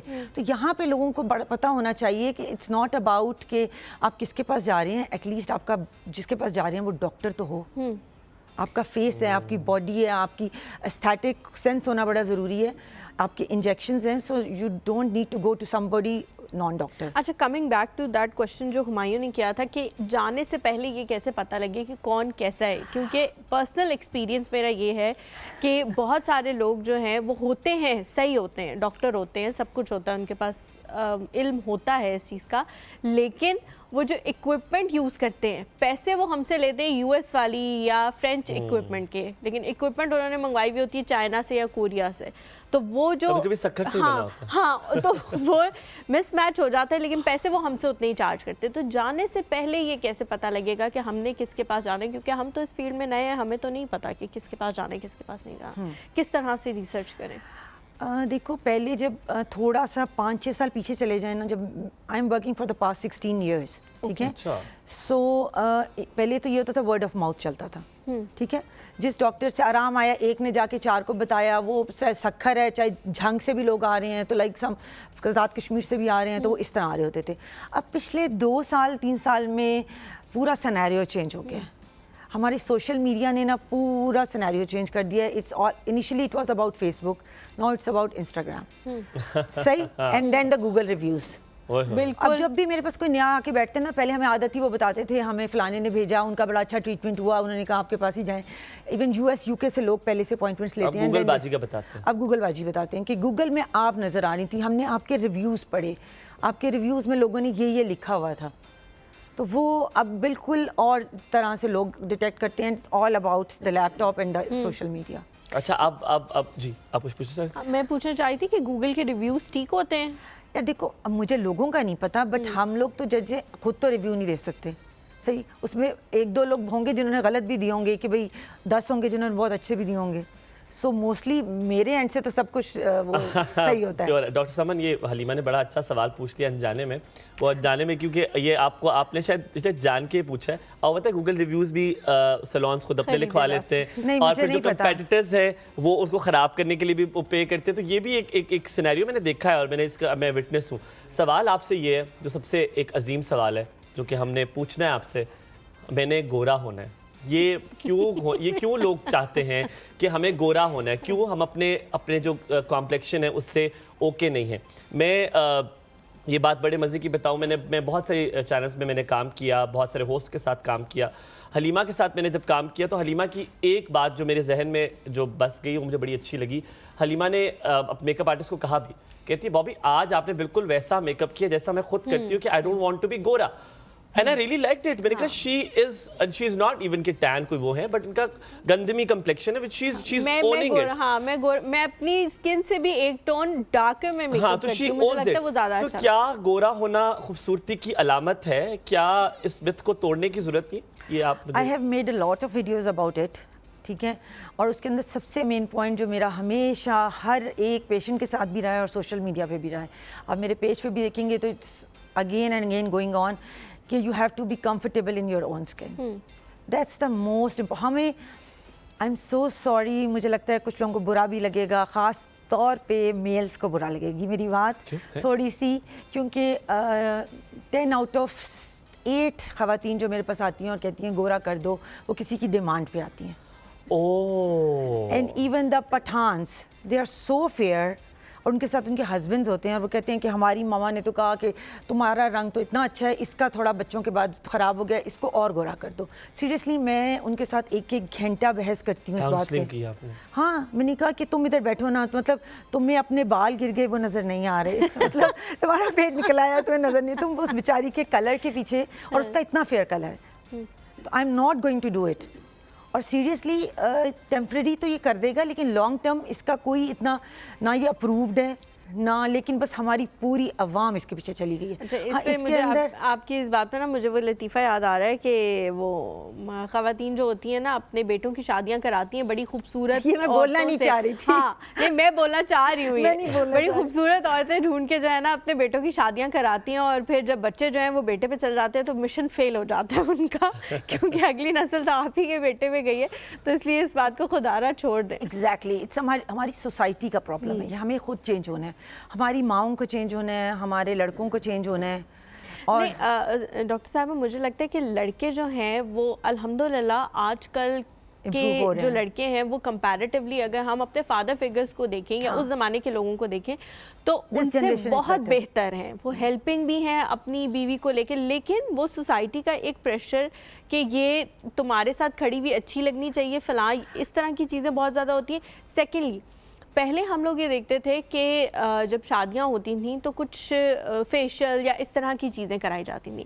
अब शादी से पहले आपने बाल भी सीधे कराने हैं, आपने आईलैश एक्सटेंशन भी लगवानी है, आपने एक ख़ास किस्म की वो लिपस्टिक भी लगवानी है कि जब आप सुबह उठें तो किसी को शौक ना लगे और आप उसी तरह से तैयार हो जिस तरह से होना चाहिए. एक साल पहले शुरू हो जाता है काम. हाँ, ये कॉम्प्लेक्स क्या है? और बच्चियाँ, और आपको पता है माइयों से पहले तक वो बैठी रो रही होती हैं, हाय अल्लाह ये क्या, हम कैसे जाएंगे. मैंने कहा हर चीज़ मेकअप से कवर हो जाती है, एक पिंपल इज़ नथिंग, लेकिन दे आर सो स्ट्रेसफुल. इतना प्रेशर, मुझे लगता है पीयर प्रेशर है. It's all about peer pressure. Aahista Aahista मुझे लगता है ये जनरेशन पहले से क्या क्या कराना शुरू करते हैं ये तो मतलब क्योंकि बालों का भी एक बहुत ट्रेंड है. लॉट ऑफ प्रोसीजर्स, क्योंकि जिनके स्कार्स होते हैं उनको स्कार्स बहुत बॉदर कर रहे होते हैं, एक्नी स्कार्स बहुत बॉदर कर रहे होते हैं. कुछ लोगों को उनका हेयर फॉल बहुत बॉदर कर रहा होता है, कुछ लोगों को लग रहा होता है कि उनका फेस बहुत चबी है, so they want it to be a slimmer face. So उसके लिए भी कुछ ना कुछ Botox, threads, HIFU, we have to do multiple things to make it a bit slimmer. So वो बहुत कुछ. अच्छा, अभी मैंने जब आपसे हम अक्सर बात करते हैं डर्मेटोलॉजिस्ट से और एस्थेटिक फिजिशियन से, तो ये अब ऑफेंड हो जाते हैं, वो कहते हैं जी हम डर्मेटोलॉजिस्ट नहीं, हम एस्थेटिक फिजिशियन है, और डर्मेटोलॉजिस्ट जो है वो अपने आप को एस्थेटिक फिजिशियन कहलाना चाहते हैं, वो कहते हैं ठीक है हमें कह दें। तो क्या ये कोई मकाम ऊपर है, फ़र्क क्या है? फ़र्क ये है कि उसकी डिग्रीज ही फ़र्क है, इसकी इवेंचुअली हैं दोनों डॉक्टर्स, सिर्फ डिग्रीज का फ़र्क है। और एस्थेटिक्स में भी बहुत एक्सपीरियंस चाहिए। डर्मेटोलॉजी में अब उन लोगों ने डर्मेटोलॉजिस्ट बनने के बाद एक प्रोग्राम लॉन्च किया है, तो जैसे अब हमारी एक ट्रेनिंग हो रही है in Karachi, so we are the trainers, उसमें वो डर्मेटोलॉजिस्ट भी हैं जिनको हम ट्रेन करेंगे। अच्छा। सही। When it comes to beautification, उन्होंने पढ़ा है core dermatology, the diseases and stuff like that, about the skin and everything. लेकिन कहाँ से कॉन्टोर करना है फेस को, कहाँ से जॉ लाइन बनानी है, किस तरह हेयर फॉल रोकना। अगर मैं आसान अल्फाज में कहूँ तो उन्होंने स्किन से रिलेटेड जो बीमारियां हैं वो फोकस रही है, और आपका फोकस ये है कि आपने किस तरह से मुंह को ऊपर करके हमें खूबसूरत बनाना है।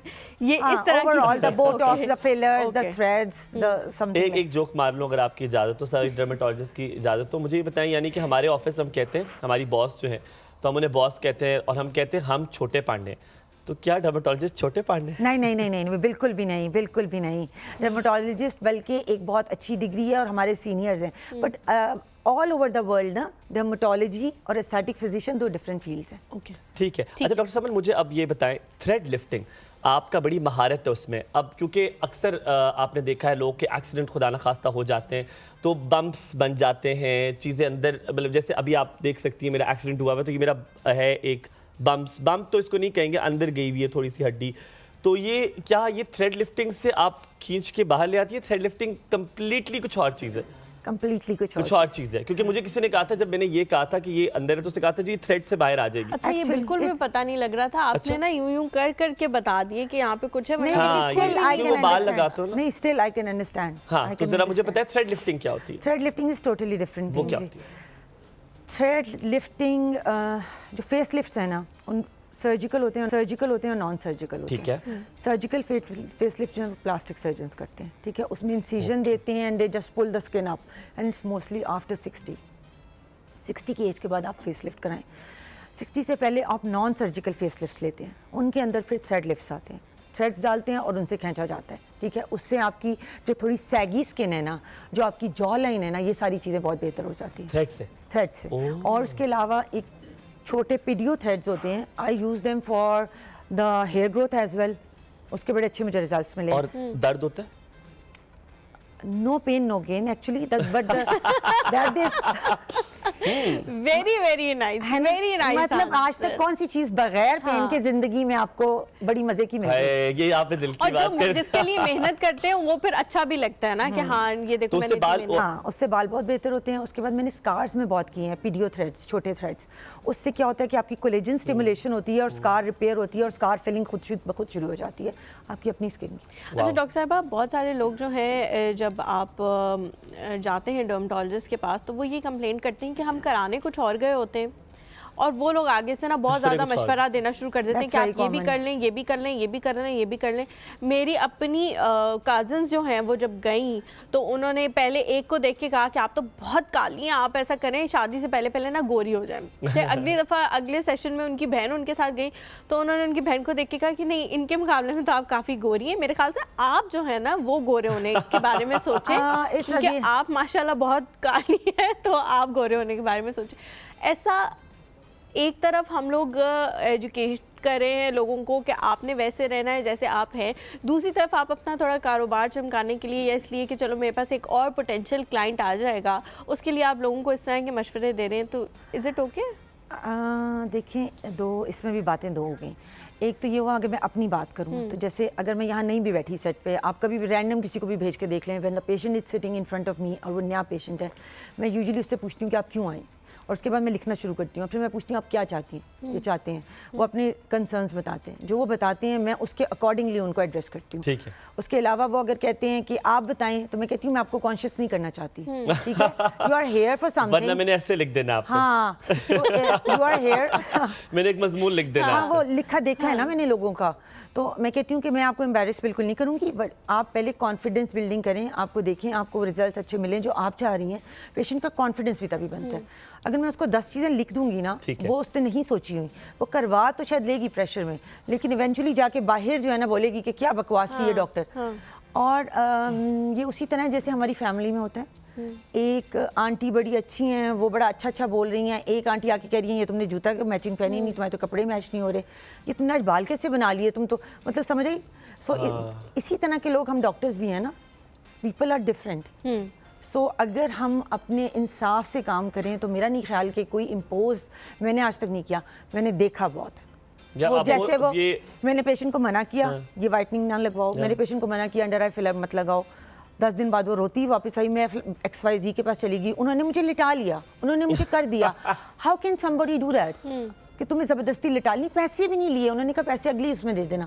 अच्छा, वो अगले में निकलवा लेंगे ना दोनों डबल के पैसे। आपने हमें ब्रेक पे बताना है कि हम क्या करते हैं। अच्छा, हम लोग जी यहाँ पे लेते हैं एक छोटा सा ब्रेक, और ब्रेक के बाद जब वापस आएंगे तो आपकी कॉल्स भी शामिल करेंगे। कॉल करके कुछ पूछना चाहते हैं कि क्या हमें कराना चाहिए, क्या नहीं कराना चाहिए, तो this is the right time, आप कॉल करके पूछ सकते हैं। कहीं नहीं जाना आप लोगों ने, हमारे साथ रहना। एक और सब गुड मॉर्निंग।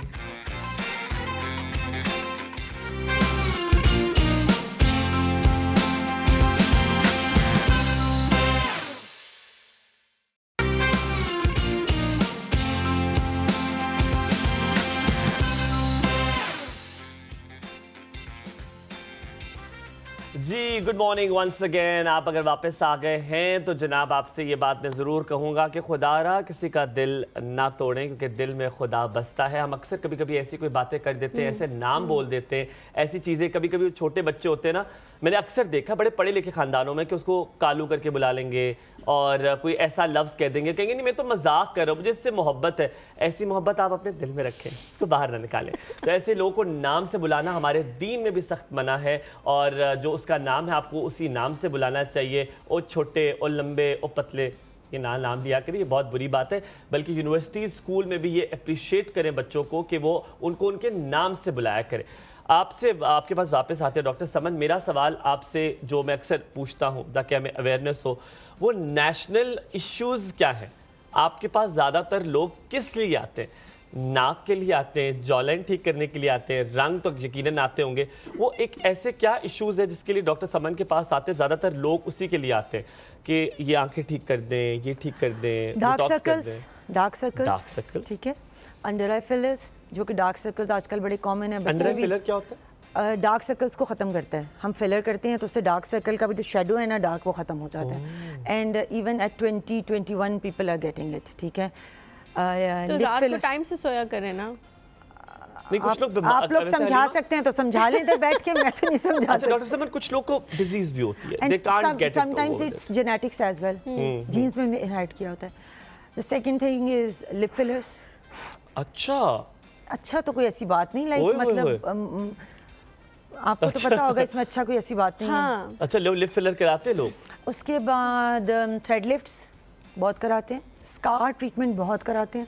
स्कैल्प की एक ज़रूरत भी है ना, स्कैल्प की ट्रीटमेंट्स में बहुत ज़्यादा रीजेनरा, PRPs, एक्सोसोम्स, इस तरह के सारे ट्रीटमेंट स्कैल्प्स के भी चलते हैं। और बोटॉक्स तो चलता ही रहे। जो लिप फिलर होता है, ये नीचे वाला ज़्यादा आप करती हैं, ऊपर वाला करती हैं? मतलब कौन सा ज़्यादा? पर्सन टू पर्सन वेरिएशन है ना, प्रोपोर्शन देखनी होती है। इसके अंदर भी आपको देखना होता है कि कितनी कितनी प्रोपोर्शन तो उसका नॉर्मल लिप है। और असल में कमाल ये है कि करें काम और पता भी ना चले कि काम हुआ है, सिर्फ उस बंदे को पता चलता है कि कमाल हुआ है। अच्छा, मुझे बताएं कि एंटी एजिंग लोगों का एक बहुत बड़ा मसला है। आजकल वक्त से पहले इंसान जो है, लोग बूढ़े नज़र आना शुरू हो गए हैं।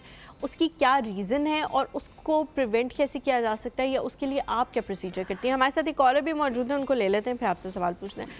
अस्सलाम वालेकुम, याहिया है हमारे साथ जी कराची से। कैसे हैं याहिया, कैसी तबीयत है? गुड मॉर्निंग और गुड मॉर्निंग आपकी माशाल्लाह खूबसूरत डॉक्टर को भी सलाम हो आपकी। और तबीयत मेरी बेहतर हो रही है, बस एक हाथ क्योंकि मेरा बन चुका है राइट हैंड, लेकिन मैं एक हाथ से आप लोगों को फोन करता हूँ, एक हाथ से ही बात करने की कोशिश करता हूँ। सदके। तो देखिए ना, ये होती है पैशन होता है, डेडिकेशन ये होती है, डेडिकेशन होती है। और आज तो आपका ड्रेस का गजब आ गया, वेरी ब्यूटीफुल कलर है।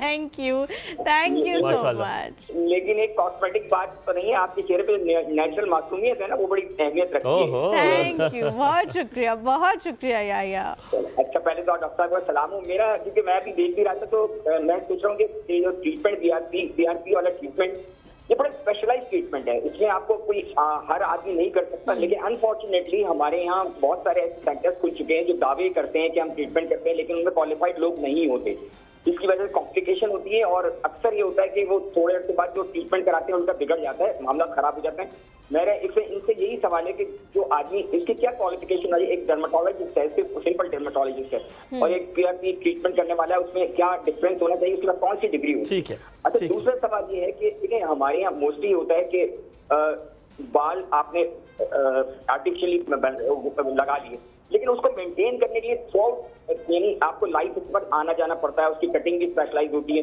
तो उसको मेंटेन करने के लिए, सस्टेन करने के लिए हमें क्या करना चाहिए? ये बड़ा हार्ड काम होता है, तो इसके बारे में बताइए। Thank you so much. ठीक है, थैंक यू सो मच। मेरे ख्याल में जो पहला पार्ट है वो शायद वो लेट आए तो उन्होंने शायद नहीं सुना होगा। पहले पार्ट का हम जवाब दे चुके हैं, एस्थेटिशियन में और डर्मेटोलॉजिस्ट में क्या फर्क होता है। दूसरा सवाल जो है वो मेरे ख्याल में बिल्कुल दूसरा उनका सवाल बालों से रिलेटेड था कि कुछ लोग जो हैं वो जाहिर है बाल जो है लगवा लेते हैं थ्रू प्रोसीजर, सर्जिकल प्रोसीजर, मुझे जो समझ आई है वो सर्जिकल प्रोसीजर, लेकिन उन लोगों का भी उन बालों का बहुत ज़्यादा ख्याल रखना पड़ता है, उनके लिए ख़ास शैम्पू होता है, उनकी ख़ास कटिंग होती है, उनको बाकी उसकी तरह आप यूज़ नहीं कर सकते। तो क्या ख्याल रखना चाहिए उनका?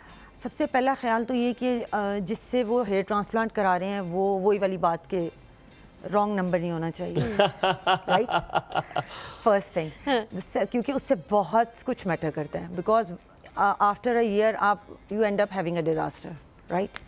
एक ये सेकंड थिंग है इसकी कटिंग शटिंग ठीक है, बट मेंटेनेंस के लिए आप अपनी साल बाद 1.5 साल बाद 8 मंथ्स बाद एक PRPs रखें ताकि आपकी रूट्स स्ट्रॉन्ग रहें और आपकी जो स्कैल्प की कोई भी मसला है वो कंट्रोल रहे। ये नहीं कि बहुत डैंड्रफ आ गई है, ये नहीं कि बहुत ज़्यादा कोई इचिंग हो रही है, तो आपकी अगर वो ज़मीन ही ठीक नहीं होगी ना तो उस पर कोई भी चीज़ अच्छा ग्रो नहीं कर पाएगी।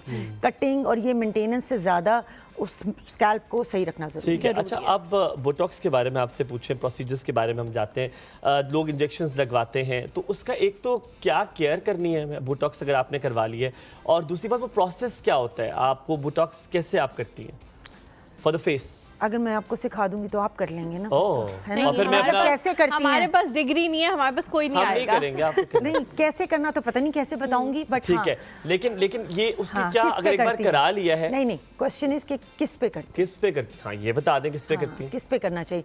बेसिकली लोगों को ये नहीं पता चलता, जिसके बारे में हर वक्त बता रही होती हूँ कि कौन आइडियल कैंडिडेट है फॉर द बोटॉक्स और कौन आइडियल कैंडिडेट है फॉर द फिलर। अच्छा, ओके, ठीक है। लोगों को नहीं पता चलता, लोग आगे कहते हैं फिलर कर दें, बोटॉक्स कर दें, उनको नहीं पता।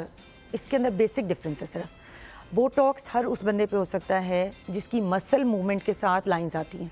आपने फोरहेड मूव किया, आपकी लाइनें आई, आप हंसे, आपकी लाइनें आई, ये बोटॉक्स वाला कैंडिडेट है। ओके, ठीक है। ठीक कुछ है। लोगों की स्मोकर्स लाइन आती हैं, ठीक, हाँ ठीक है, वो लाइंस जो अपर लिप पे होती है यहाँ आपकी पे। मसल मूवमेंट के साथ आएंगी, क्रोस फीट आएगा, ठीक है, यहाँ पे हंसेंगे, यहाँ पे ओके, बहुत लाइनें आएंगी, ठीक है, ये सब बोटॉक्स से खत्म हो जाएंगी। ओके। ठीक है। और कब तक रहेंगी? कब तक खत्म 9 होंगी? मंथ्स। 9 You months। have एक to get बोटॉक्स it- से 9 हाँ, मंथ्स तक आपके फोरहेड पे हो सकता है। करें ना जरा, यूं करें ऊपर, हैरत ज़्यादा करें ना, ये हंस भी रहे हैं, देखें कितने क्रॉस फीट हैं आपके। मैंने तो कभी ना करा, अल्हम्दुलिल्लाह मैं इस पे बड़ा खुश नहीं, और इस पे मैं एक मुतमईन हूँ। सवाल पूछूंगी अभी। हाँ, मैं तो उसके बड़ा उसमें, हाँ। मुतमईन हूँ। ये मैं वैसे बता रही हूँ, अच्छा, आपने फिलर्स पूछा की कि निशानी है। किस तरह? मैं पूछ रही बता रही हूँ कि ऐसे कैंडिडेट्स पे बोटॉक्स अच्छा, होता है, ठीक है, ठीक। जिनकी ये मूवमेंट के साथ लाइंस आती हैं। ठीक है। कुछ लाइंस हैं जो परमानेंट लाइंस हैं, जैसे ये वाली, ये परमानेंट लाइंस है। ठीक है। कुछ लोगों के फोरहेड पे बड़ी परमानेंट 11 लाइन मन बन जाती जिसे है। कहते हैं, पट्टी, हाँ, हाँ। कुछ लोगों को इनके अंदर फिलर्स होते हैं, कुछ लोगों के डार्क सर्कल बहुत खड्डे। Filler is meant to fill the area with the hyaluronic acid, it's a hyaluronic अच्छा, मतलब एक्सप्रेशन के साथ जो चीज़ आती है उसको बोटॉक्स से ख़त्म किया जा सकता है, लेकिन जो चीज़ परमानेंट हो एक्सप्रेशन के बगैर भी आपकी, जैसे ये कुछ लोगों के ये हाँ। बन जाते हैं, वो अगर रहे तो उसमें फिलर करना पड़ता है। तो ये जो बोटॉक्स वाले कैंडिडेट्स होते हैं, इनके बारे में कहा जाता है कि ये जब बोटॉक्स कराते हैं तो इनका कोई भी एक्सप्रेशन समझ में नहीं आता, एक्सप्रेशन लेस हो जाते हैं। एक्सप्रेशन लेस हो जाते हैं, क्योंकि वो जो लाइंस हैं वो बेसिकली आपका एक्सप्रेशन शो कर रही है। मैं मुस्कुराऊंगी तो मेरी ये जो चीक्स हैं थोड़ी बाहर निकल आएंगी और मैं यहाँ पे आंखों के इर्द गिर्द छोटी छोटी लाइंस आना शुरू हो जाएंगी, उससे मेरा एक एक्सप्रेशन आएगा, एक नेचुरल। ये लोग जब हंसते हैं या रोते हैं या कुछ भी एक्सप्रेशन देते बहुत सारी हैं तो actresses वो हमारी जो खत्म पत्थर हो बन गई हैं। जाता है। मैं बताऊं आपको कि ये उसी तरह ही कि फिर आप कहेंगे एग्जांपल डिफरेंस ही देती है, but it's a very natural thing कि आप किसी के घर दावत पे गए, आपने खाना खाया, अभी तो आपकी मर्जी आपने कितना खाया ना, आप उतना भी खा सकते हैं कि आप 2/3 ऑफ द स्टमक को फिल करें एंड 1/3 खाली रहने दें। Let it be. और आप ये भी कर सकते हैं कि जितना खाना आप खाते हैं, आपने कहा आज तो मैं गई हूँ, मैं 4 टाइम्स खा के आती हूँ, उसके बाद अगर आपको गैस्ट्रोएंटराइटिस हो जाता है and you and up having IV and in the emergency, तो किसकी फॉल्ट? आपकी ना। तो it is about the patient and the doctor.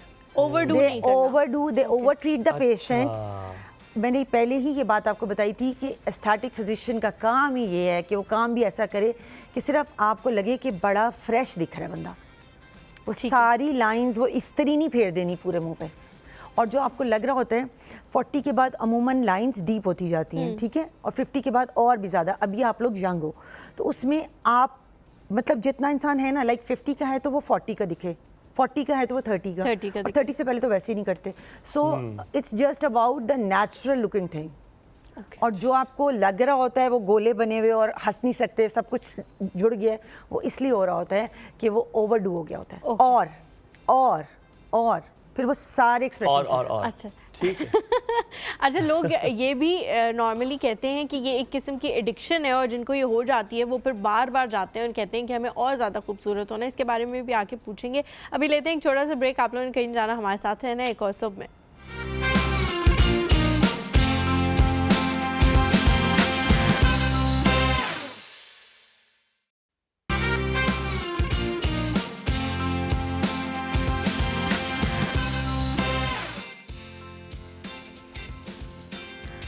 Ji welcome back to एक और सोब। और आपको बड़े मजे की बात बताऊं, मैंने कहा हम अकेले क्यों हंसे, आपको भी हंसाते हैं। मैं बता रहा हूँ कि हमारे में जब मेरी बड़ी अम्मा नमाज पढ़ी होती थी, तो जब भी मैं कुछ फ्रिज में उनकी कोई चीज़ होती थी खाने की, जैसे कद्दू बनाती थी, तो हम ना जान के ना हाथ से उठा कद्दू खा लिया करते थे कि ताकि वो थोड़ा सा चिढ़ जाए। हाँ, तो वो नमाज पढ़ी होती थी तो करती थी, जब जैसे फ्रिज के वापस अशहदु अल्ला इलाहा इल्लल्लाह, और फिर कहते ले लिए वशहदु अन्ना मुहम्मद रसूलुल्लाह। मैंने कहा नहीं मेरा अब नहीं लेना। तो वो अक्सर आपकी भी नानी दादी ऐसी क्यूट हरकतें करती होंगी और उनसे रौनक होती है। जो नानियाँ दादियाँ घर पे होती है ना, वो घर इतने रौनक वाले होते हैं। हाँ, आपको डांट भी पड़ रही होती है, मुझे पता है, दूसरे मसाइल भी होते हैं, हाँ मसाइल भी होते हैं, लेकिन उनसे बेहतर कोई इंसान घर पे रौनक नहीं लगा सकता। रौनक की बात करें, मेरा ये सवाल है, शायद सब अब मुझे डांटे के सवाल क्यों पूछा है, लेकिन ये सवाल मुझे बताएंगे, हम सब जानना चाहते हैं। हमारे बड़े सियासतदान ऐसे हैं, हमारे बड़े एक्टर्स एक्ट्रेसेस ऐसी हैं जिन्होंने कुछ कराया होता है।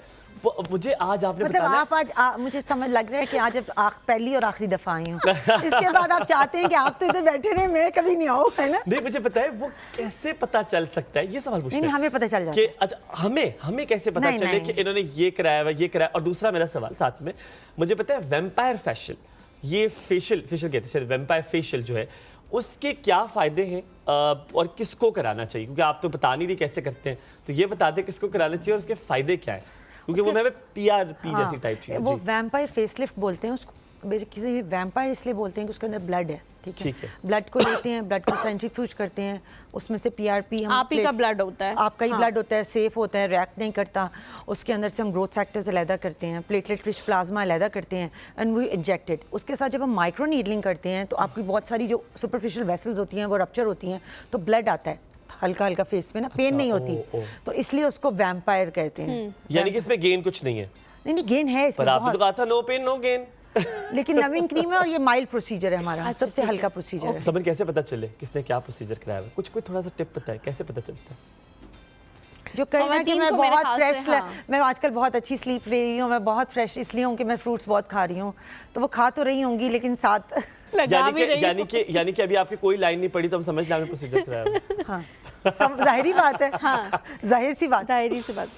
मैंने एजिंग वाला सवाल पूछा था कि एजिंग हो रही है, लोगों को 10-10 साल पहले होना शुरू हो गई है, पुराने लोगों के कॉन्शियस ज़्यादा हो गए, हमारी जनरेशन कॉन्शियस ज़्यादा होगी। मैं आजकल खुद को देखती हूँ और अपनी बेटी को देखती हूँ, तो there is a mark difference. उसकी डे की अलहदा रिजीम है, नाइट की अलहदा रिजीम है। हम जब थे तो हमें तो पता ही नहीं होता था। अच्छा, ये मुझे समझ नहीं आता, ये कौन लोग हैं, क्योंकि मेरी भी इतनी कोई रिजीम शिजीम होती नहीं है, बस लगा कुछ मिल गया तो लगा लिया, नहीं तो ना से ऐसे भी। आजकल के बच्चे बहुत समझदार हैं और हमारी माँ को तो ये भी नहीं पता था, बेसन से बस मुँह धो लिया, नहीं धोया तो नहीं धोया। तो वो मुझे लगता है कि एक तो कम इस्तेमाल प्रोडक्ट्स का, फिर ऑर्गेनिक चीज़ों का इस्तेमाल, डाइट अच्छी होना, इसलिए वो लोग ज़्यादा बेहतर थे। एजिंग के लिए कौन कौन से प्रोसीजर्स कराने चाहिए? एजिंग के लिए to begin with vampire facelift सबसे माइल्डेस्ट है और कोलेजन स्टिमुलेशन करता है। ठीक है, कितने एज में करा लें अगर आपको लग रहा है ज़रूरी मसला नहीं है, ज़रूरी नहीं है। आपकी स्किन अगर आपको लग रहा है कि थोड़ी डैमेज हो रही है या आपके थोड़े सन स्पॉट्स आने शुरू हो गए हैं या आप फील करते हैं आप डल दिख रहे हो तो फिर आप करा सकते हो, लेकिन 30 के बाद आप प्रेफर करें 28-30 से। और यूजुअली एंटी एजिंग प्रोडक्ट्स भी लाइक जैसे विटामिन सी क्रीम्स होती हैं वो यूजुअली रिकमेंड इट आफ्टर 28-30। अच्छा, ठीक है, वो एक प्रोसेस है जो स्टार्ट हो रहा होता है। उसका काम सिर्फ ये होता है कि एंटीऑक्सीडेंट है, सब लोग रेकमेंड करते हैं कि हर सूरत लगाओ। तो वो ये होता है कि ये बेसिक्स हैं जो स्टार्ट करना है। डॉक्टर समन, अभी ये शायद नॉलेज होना ज़रूरी है कि ये प्रोसीजर्स है, एक सबके दिमाग में, मेरे में भी, हलीमा भी, कि साइड इफ़ेक्ट्स एक जुमला है कि ये कराएंगे तो उसके साइड इफ़ेक्ट होंगे, स्किन लटक जाएगी या फिर 9 महीने बाद कराने पड़ेंगे। तो कौन से ऐसे प्रोसीजर है जिनको आप कहती है नो ये तब तक ना करें जब तक कुछ बहुत ही रिकमेंडेशन ना आ जाए? तो वो कौन से ऐसे प्रोसीजर है जो आप कहती है उनके वो जब तक आपको मौत ना पड़ जाए तब तक आप ना करें? एस्थेटिक्स में तो ऐसा कोई प्रोसीजर नहीं जिसमें मौत ना पड़ जाए तो कर लो, मतलब क्योंकि इट्स ब्यूटिफिकेशन ना। हाँ, इसके साइड इफेक्ट्स ही हो सकते हैं कुछ प्रोसीजर्स के कि उनमें ब्रूज आते हैं, थोड़ी ब्रूज 5 to 7 to 14 डेज में ख़त्म हो जाता है। सबसे अच्छा ये होता है कि वो कंसीलर से कवर हो जाता है उसी वक्त, इसलिए ब्रूज का भी कोई मसला नहीं है। पेन कुछ प्रोसीजर्स में रहती है बाद में हफ्ता एक, वो भी कोई मसला नहीं है, वो पेन किलर से सेटल हो जाती है। मुझे लगता है इसकी सबसे बुरी चीज़ जो है वो ओवरडू है। जैसे मेकअप भी ओवरडू हो जाए तो ख़राब है ना, इसी तरह ओवर ट्रीटमेंट सबसे बुरी है। अंडर ट्रीटमेंट आप किसी चीज़ में भी करेंगे तो मुझे नहीं लगता कि कोई भी ख़राबी है, because it's not a surgical thing.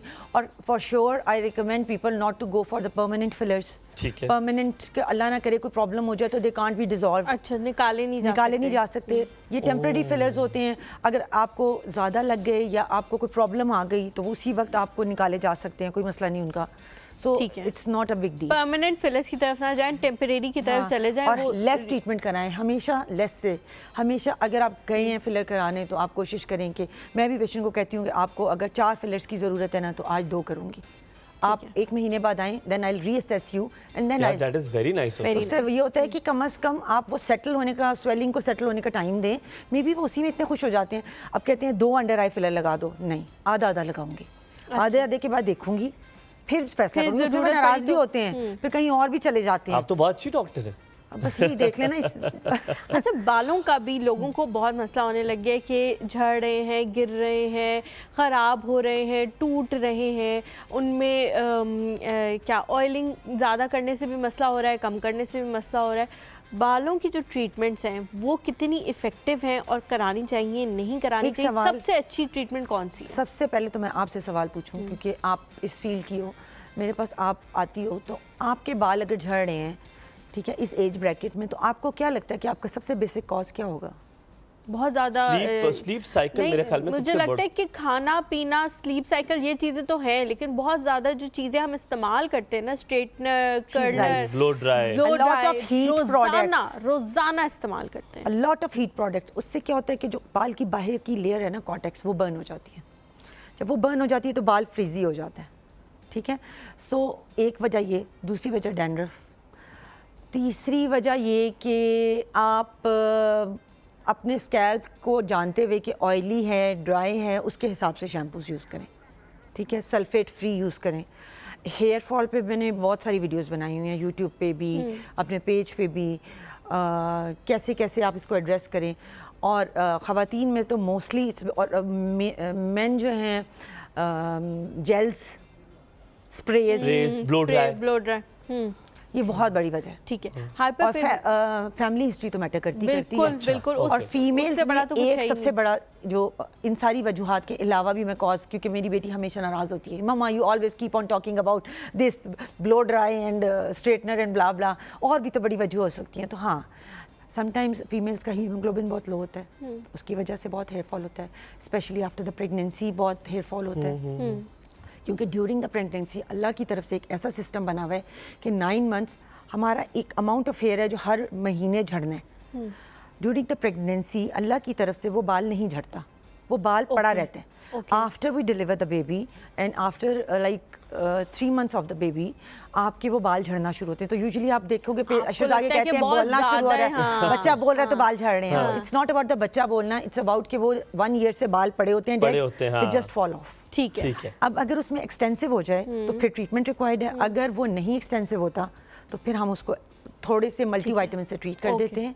और इसके अलावा थायराइड, फीमेल्स में थायराइड के प्रॉब्लम से बाल बहुत इशू है।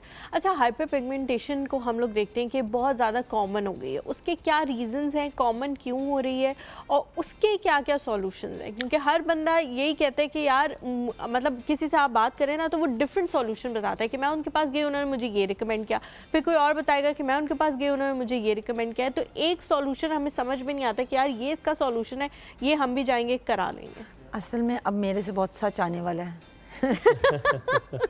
हम तैयार हैं सच सुनने के लिए। क्योंकि ना मैं ये सच पेशेंट्स को तो बताती हूँ, आपको भी बता देती हूँ कि जो हाइपर पिगमेंटेशन एंड मिलाजमा है ना जी, उसका ताल्लुक भी थायराइड से भी है, हीमोग्लोबिन से भी है। सबसे पहले थायराइड हीमोग्लोबिन चेक कर लें, अगर वो नॉर्मल है तो यूजुअली सन डैमेज से होता है। और सन आपका अल्ट्रा वायलेट कमरे के अंदर भी आ रहा है, ठीक है, क्लाउड से भी आ रहा है, स्नोफॉल में भी आ रहा है, जिसको डैमेज करना। स्पेशली जितना फेयर होगा बंदा उसको सन उतना डैमेज करेगा। अच्छा, जितने किसी ने ट्रीटमेंट्स लिए हुए हैं उसकी सेंसिटिविटी बढ़ी है, उसको सन डैमेज करेगा। तो ये सारी चीज़ों का ख्याल रखना बड़ा ज़रूरी है। जिनकी स्किन सेंसिटिव है या जिनके ये सारे प्रॉब्लम्स हैं उनको एवरी 2 आवर्ली सन ब्लॉक लगाना है। ठीक है, एक बात। और इसके अलावा जो हम ट्रीटमेंट करेंगे कोई भी, चाहे वो मीज़ोथेरेपीज़ हैं, चाहे वो कोई लेज़र्स हैं, इसको हम कंट्रोल करते हैं, हम इसको ख़त्म नहीं कर सकते। This is a big reality and we have to admit it. हम इसको बहुत अच्छा कंट्रोल कर देते हैं और उसके बाद पेशेंट को समझाते हैं कि एवरी 4 months तुम आते रहो, हम मेडिसिन को चेंज करते रहेंगे, ये अब कंट्रोल होगी है, इसको मेंटेन करो। अगर तुम छोड़ दोगे तो इससे भी वर्स होते जाओगे विद द एजिंग। ठीक है, हमारे साथ मरियम है कॉलर। और अस्सलाम वालेकुम मरियम, गुड मॉर्निंग, क्या हाल चाल आपके? जी अल्हम्दुलिल्लाह, फर्स्ट टाइम आपसे बात हो रही है मेरी। बहुत अच्छा प्रोग्राम पेश करते हैं, रोजाना ही देखती हूँ। जी रोजाना देखती हूँ लेकिन कॉल नहीं मिल पाती। अच्छा, मुझे ये पूछना है, बहुत अच्छी बातें कर रही हैं। जिस तरह की 27 ये एज हो जिसकी और उसके बावजूद उसके फॉरहेड से बाल दिन ब दिन कम होते जाएं, बैक से थोड़ा सही है और फेस पे भी इस तरह से फील होता है कि जैसे इंसान अपनी एज से बड़ा हो। तो क्या हम इतनी मतलब हर इंसान ना ये अफोर्ड नहीं कर सकता ट्रीटमेंट। मुझे चाहिए कि अगर हमें अपनी ग़िज़ा में क्या इस्तेमाल करना चाहिए या हमें विटामिन में क्या चीज़ लेनी चाहिए जो हमारे हेयर्स और फेस के लिए बहुत अच्छी हो। ठीक है, अभी पूछते हैं। थैंक यू क्विकली से आपसे जवाब लेंगे ताकि हम रैप अप कर सकें। Usually I prefer to have vitamin C. Vitamin C usually citrus foods में होता है, वाटरमेलन में होता है, लेमन में बहुत है। So the drinks with the vitamin C are really good. ठीक है, आप उसके अलावा बहुत सारे मास्क बना सकते हैं। आप यूट्यूब भरी पड़ी है एलोवेरा से रिलेटेड, कुकम्बर से रिलेटेड, आप इन मास्क को अप्लाई कर सकते हैं। They are really really very good. Honey is really good, honey lemon aloe vera mix करके इट्स रियली गुड मास्क। इस तरह की होममेड चीज़ें आप और जो उनके बाल पीछे जा रहे हैं उसका भी जल्दी से बता उसका जल्दी से ये है कि आप, वही बात है, मुझे नहीं पता कि शी इज़ मैरिड और नॉट, इनके बच्चे अभी हुए हैं कि नहीं। अगर तो वही वाली बात है जो मैं आपको बता रही थी कि टीलोजन फ्लूवियम ही है इनका और इनके हेयरलाइन पीछे जा रही है, तो she needs multivitamin with the biotin. और अगर लग रहा है कि वो TSH करा लें, अपना थायराइड प्रोफाइल करा लें, ठीक है, ताकि वो लो ना हो। अगर वो लो है तो थायराइड की दवाई शुरू करते हैं। और समझ जल्दी से, क्योंकि थोड़ा सा टाइम है, ये बता दें हाथ के लिए कोई बहुत कम ट्रीटमेंट्स होती है क्योंकि बड़े डिफरेंट टोन होती है, जो आपका फेस होता है और हाथ होते हैं, मैच नहीं करते। अगर आप जल्दी से कुछ बता दो। हाथों के लिए यूजुअली मैं जो कहती हूँ, मैं कहती हूँ फेस, नेक एंड हैंड्स। हाँ, Whatever you apply on face, apply it on neck and as well on hands. इसलिए आप देखेंगे यूजुअली विद द एज नेक सबसे पहले जाती है। People keep on covering the neck because हर चीज़ आप फिट कर लेते हो, नेक फिक्स नहीं होती। दुरुस्त कह रही हैं। तो आपने इसलिए जो चीज़ भी लगानी है प्लीज़ अपने हाथों पे और अपनी नेक पे और अपने फेस कोई एस्थेटिक है कोई जो? हाँ, मीज़ोथेरेपीज़ हैं, फिलर्स हैं थिन वाले, जो कि आपके बहुत अच्छे रिजुविनेशन के लिए हमारे पास अब बायोस्टिमुलेटर्स हैं। अच्छा। अब बाहर जब हम UK जाते हैं, US जाते हैं, they are not talking about more about the fillers, they are more into biostimulation. Biostimulation ये प्रोडक्ट्स ही हैं प्री फिल्ड सिरिंजेस आती हैं, आप अप्लाई कर देते हो, वो अंदर जाके आपके अपने ही कोलेजन को वो जो सो जाता है कि अच्छा मैं सोता और वो बूस्ट करेगा और उसको मल्टीप्लाई करेगा and you will feel the difference with in 3 months. Thank you so much doctor साहिबा, बहुत अच्छा लगा आपसे बात करके। इंशाल्लाह दोबारा भी आपको बुलाएंगे और बहुत सारी और चीज़ों के हवाले से भी बात करेंगे। आप लोग लें एक छोटा सा ब्रेक से जब वापस आएंगे हमारे साथ एक और गेस्ट और एक और टॉपिक मौजूद होगा। कहीं नहीं जाना, आप लोगों ने हमारे साथ रहना है।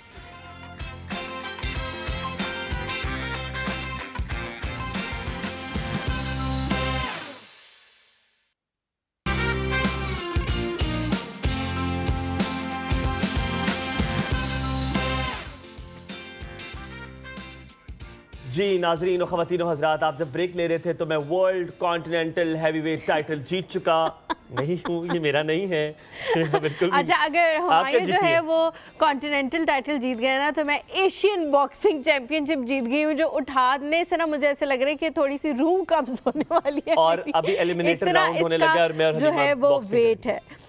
माशाल्लाह से ये दोनों जो बेल्ट्स आप देख रहे हैं बहुत ही ज़्यादा खूबसूरत हैं और उससे भी बहुत ज़्यादा वज़नी है और ये हम बिल्कुल भी नहीं उठा सकते। ना मेरी सेहत इस बात की इजाज़त देती है, हुमायूं की तो बिल्कुल ही नहीं देती इस बात की इजाज़त। ये बैक ये दोनों बेल्ट्स जो है ना वो उठा ली जाए।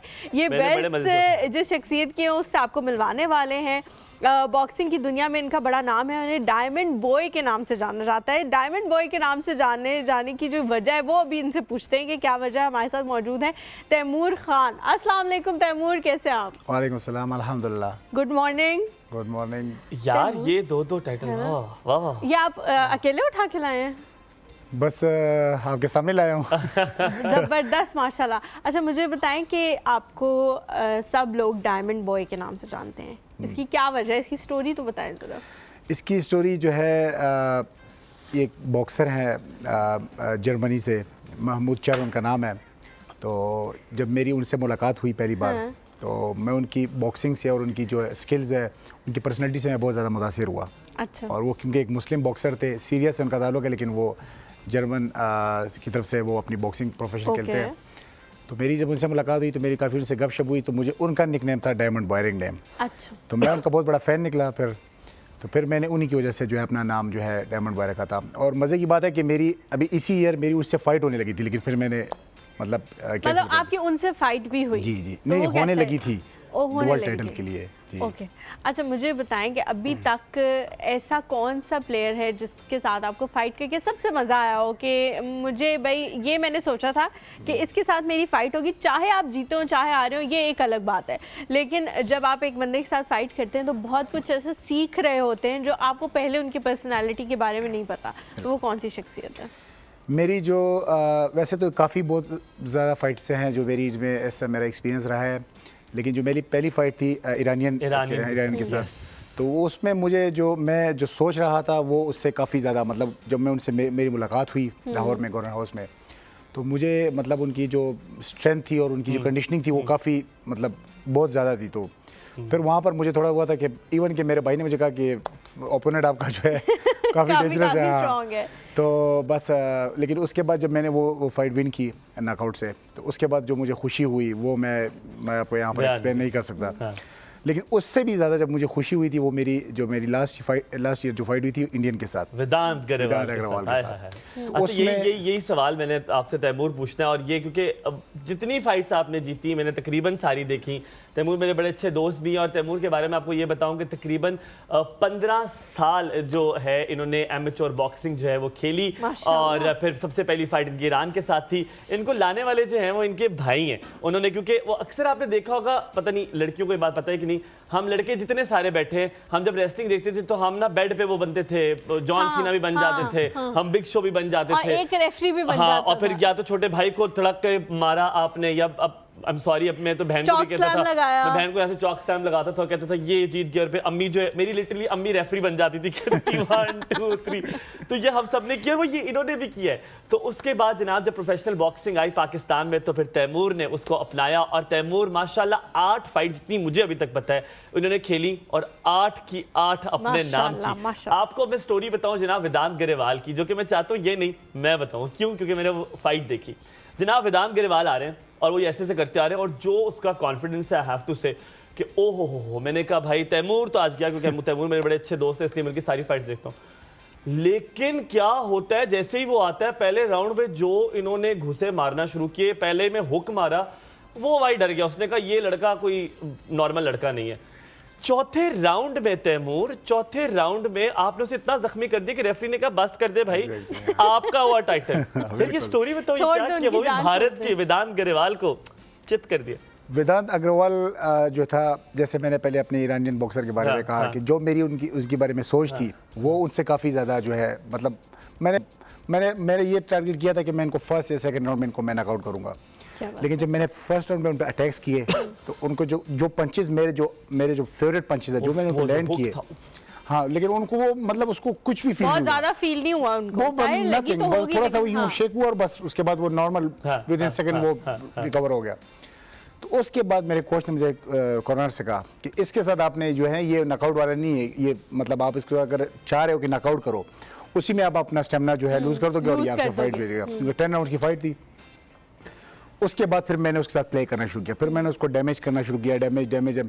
तो चौथे राउंड में फिर जो है उनका वो आपने फिर देखा था कि डैमेज की आपने बात कर दे भाई, बस कर दे। डैमेज की आपने बात की। बॉक्सर्स जो होते हैं अक्सर औकात ये होता है कि उनके फेस जो है वो काफी डैमेज होते हैं और नाक जो है वो 90% की किसी न किसी में टूट चुकी होती है। मेरी भी टूट चुकी है। आपकी भी वो जुड़ने में से पता लग रहा है कि बिल्कुल स्ट्रेट जुड़ी हुई नहीं है, थोड़ी सी साइड में है आपकी नाक। तो तैमूर, ये नाक टूटने का क्या तजुर्बा हुआ? और नाक जब अक्सर टूटती है, एक तो तकलीफ जाहिर है और दूसरा जो पेरेंट्स होते हैं वो बहुत ज़्यादा अजीब तरह फील कर रहे होते हैं कि बच्चे के मतलब फेस पे भी आना शुरू हो गया, इतनी तकलीफ इसे हो रही है और वो कहते हैं कि बस छोड़ो, अब तुमने क्या करना है ये कर कर कि जीत लिया ना जितना जीतना था।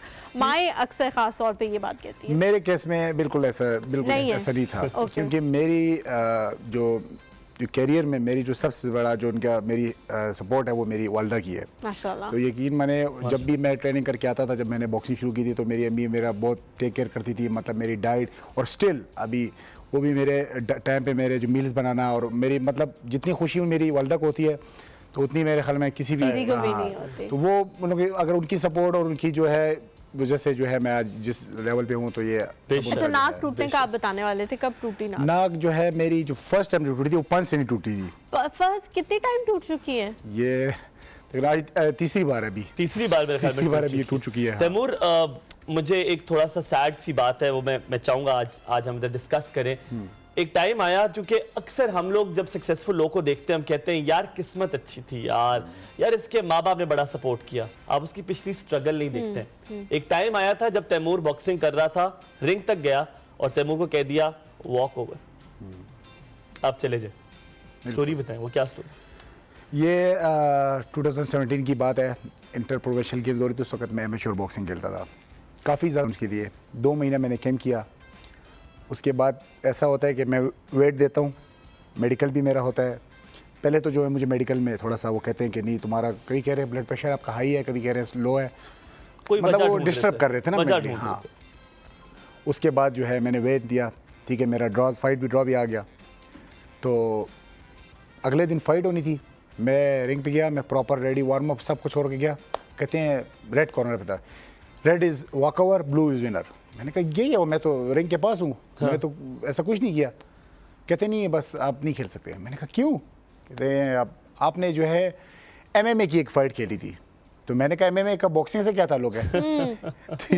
बिल्कुल ज़्यादा सिली बात कुछ नहीं हो सकती। मैंने कहा बॉक्सिंग तो ज़्यादा डेंजरस है, MMA वाले चाहिए कि आप बॉक्सिंग क्यों खेल रहे हैं, बॉक्सिंग वाले ये नहीं कह सकते। हाँ, तो कहते नहीं ये जो है आप इसमें ऐसे बॉक्सिंग में अलाउड नहीं है, ये आइबा के रूल में अलाउड नहीं है। तो मैंने उनसे कहा, मैंने कहा आप मुझे आइबा के एक रूल में बता दें कि जो बॉक्सर है वो दूसरे मतलब स्पोर्ट्स में नहीं खेल सकते। हाँ। कहीं नहीं है। तो कहते हैं नहीं आप इस तरह हमारे साथ बहस ना करें, ठीक है। तो जहाँ आपको पता है यहाँ पर कि मतलब यहाँ पर जितने भी स्पोर्ट्स की इदारे हैं वो क्यों हमारे उस लेवल तक नहीं जा सके। जैसे क्रिकेट में सियासत है इस तरह हर स्पोर्ट्स में सियासत तो है। तो बस वो मुझे नहीं खेलने दिया, लेकिन मेरे जितने फैंस और मेरे फैमिली आए हुए थे तो उन लोगों ने फिर प्रोटेस्ट किया कि आप क्यों नहीं खेलने दे रहे। उसके बाद भी मुझे काफ़ी ज़्यादा जो है थ्रेट्स मिले कि आप जो है आपको हम बैन कर देंगे और आपको ये कर देंगे। तो उसके बाद फिर अगले तकरीबन 2-3 महीने बाद नेशनल चैम्पियनशिप हो रही थी, उसमें भी जब मुझे कहा कि आप नहीं खेल सकते ये, मैंने कहा क्यों? मैंने कहा मैंने तो अब सब कुछ कर दिया, अब तो मैंने आपको लेटर भी लिखा है कि मैं जो है आज के बाद MMA नहीं खेलूँगा। नहीं, फिर उसके बाद बड़ी मुश्किल से मुझे उसमें किया, लेकिन उसमें जब मेरी फाइनल फाइट हुई तो उसमें मुझे हरा दिया गया। तो उसकी वजह से फिर मेरा जो है एमेच्योर बॉक्सिंग से मेरा दिल उठ गया, क्योंकि मुझे अपना फ्यूचर उसमें नज़र नहीं आ रहा। यकीन माने मेरा टारगेट था कि मैं ओलंपिक में पाकिस्तान की नुमाइंदगी करूं, एशियन गेम्स में, वर्ल्ड चैम्पियनशिप में, हाँ कॉमनवेल्थ गेम में। मतलब ये मेरा बचपन से मेरा प्रोफेशनल बॉक्सिंग मेरी बात की सोच थी। पहले मेरा ये था कि मैं ओलंपिक या इसमें मेडल हूँ, जो कि वो फिर मतलब पाकिस्तान की जो स्पोर्ट्स जो ऑफिशियल है उनकी वजह से फिर ये मेरा तैमूर, ये जो सारा आपने बताया है कि आपको बाकायदा उन्होंने टारगेट करके पीछे करने की कोशिश की, 2-3 दफ़ा करने में जब वो कामयाब नहीं हुए और आप उनके हर चीज़ को माने जा रहे थे मनोवन कि ठीक है आप जो कहते हैं मैं वो करने के लिए तैयार हूँ, मुझे खेलने दें, फिर भी वो कोई ना कोई ऐसी चीज़ निकाल के ले आते थे। इसकी बेसिक रीज़न क्या थी? इसकी बेसिक रीज़न ये थी कि जो एमेच्योर बॉक्सिंग है इसमें सारे डिपार्ट्स हैं, मतलब वापडा है, पाकिस्तान आर्मी है, एयरफोर्स है।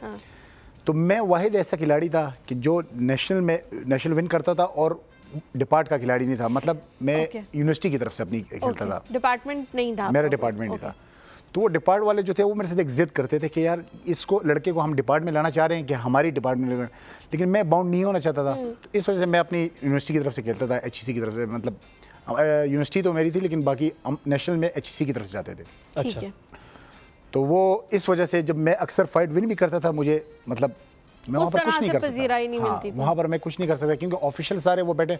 अच्छा, वहाँ पर अगर आप थोड़ा सा प्रोटेस्ट करते हैं तो वो आपको थ्रेट दे देते हैं कि आपको बैन कर देंगे हम। तो ये सारी चीज़ें मुझे इतनी डिस्टर्ब कर दी कि मैंने कहा मैं बॉक्सिंग ही छोड़ दूँ। यकीन माने मुझे इतना डिस्टर्ब कर दिया। फिर मेरे भाई ने मुझे कहा कि आप बॉक्सिंग ही छोड़ा, बॉक्सिंग के लिए तो कर रहे नहीं है, आप तो अपने मुल्क के लिए कर रहे हैं अपने। तो उसके बाद फिर मेरे 2017 में पाकिस्तान में प्रोफेशनल बॉक्सिंग आई।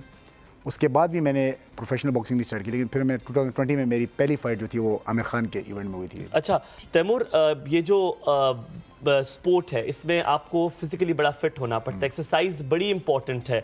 आपको मैंने डेडलिफ्ट करते देखा है, खुदा किसी को आपको ना दिखाए डेडलिफ्ट करते हुए, रूह कब्ज हो जाती है आपको जब देखते। अल्लाह माफ़ करे जो वज़न आप उठाते हैं। ये एक्सरसाइज बहुत ज़्यादा इंपॉर्टेंट है, इसके लिए ग़ज़ा बहुत इंपॉर्टेंट। इसी के हवाले से हमारे डेडलिफ्ट का आपने कहा ना रूह कब्ज हो जाती है, मैं तो सोची थी मेरी ये उठा के हो रही है तो डेडलिफ्ट तो कोई नेक्स्ट लेवल। और ये जिस तरह का डेडलिफ्ट करते हैं वो आप कभी ना देखिएगा। इसी हवाले से हमारे साथ, क्योंकि जो हमें कहती हैं ग्रॉसरी भी खरीदो, कहती हैं एक्सरसाइज भी खरीदो, वैसे हमें तो खरीद लेनी चाहिए क्योंकि होती तो है नहीं। तो जनाब बब्बर शेरनी हमारे साथ मौजूद है। अस्सलाम वालेकुम, बस क्या हाल चाल, खरीद लें एक्सरसाइज, क्या कहती है? वालेकुम सलाम, अल्हम्दुलिल्लाह बिल्कुल ठीक। आप लोग कैसे हैं? अल्हम्दुलिल्लाह। आज सुबह से हम ये सुन रहे हैं नो पेन नो गेन। आपकी फैमिली से आज बुलाया हमने किसी को। हाँ, बॉक्सिंग फैमिली है ना, नहीं अच्छी बात है। एक्सरसाइज है ना, एक ही फैमिली है। हाँ, एक ही फैमिली है, बस ये लोग बहुत खतरनाक लोग हैं, अल्लाह माफ करे। मैं वैसे अंदर से मेरा क्वेश्चन आता है, इतनी दफा वो चोट खाने के बाद कैसे आता है अंदर से कि मैं दोबारा जाऊं फाइट करूं? मतलब मैं कुट तो नहीं माशाल्लाह जीत के आते हैं, बट बहुत मुश्किल चीज़ है और आई डोंट थिंक सो कोई भी नॉर्मल बंदा कर सकता है। इसके लिए एक नेक्स्ट लेवल पैशन चाहिए, और एक्सरसाइज चाहिए। बहुत ज़्यादा। तो आज हमारे साथ एक्सरसाइजेज नहीं है और आज हमारे साथ बातें हैं और समर से रिलेटेड बातें हैं। समर्स में आप क्या हेल्दी ऑप्शंस कर सकते हैं और कैसी हेल्दी टिप्स आपको दूंगी जो आप फॉलो कर सकते हैं समर्स में। लेकिन उससे पहले कुछ मिथ्स, जो एक आध मिथ है जो समर में बहुत ज़्यादा लोग मानते हैं उसको, और उसी के हवाले से आके पूछते हैं ये कर लें, हम ऐसे कर लें। अच्छा। तो उस पर आज पहली बात करेंगे। हमारे यहाँ बहुत बड़ा कंसेप्ट है कि जितना आपको पसीना आएगा उतना ही आपका वेट गिरेगा।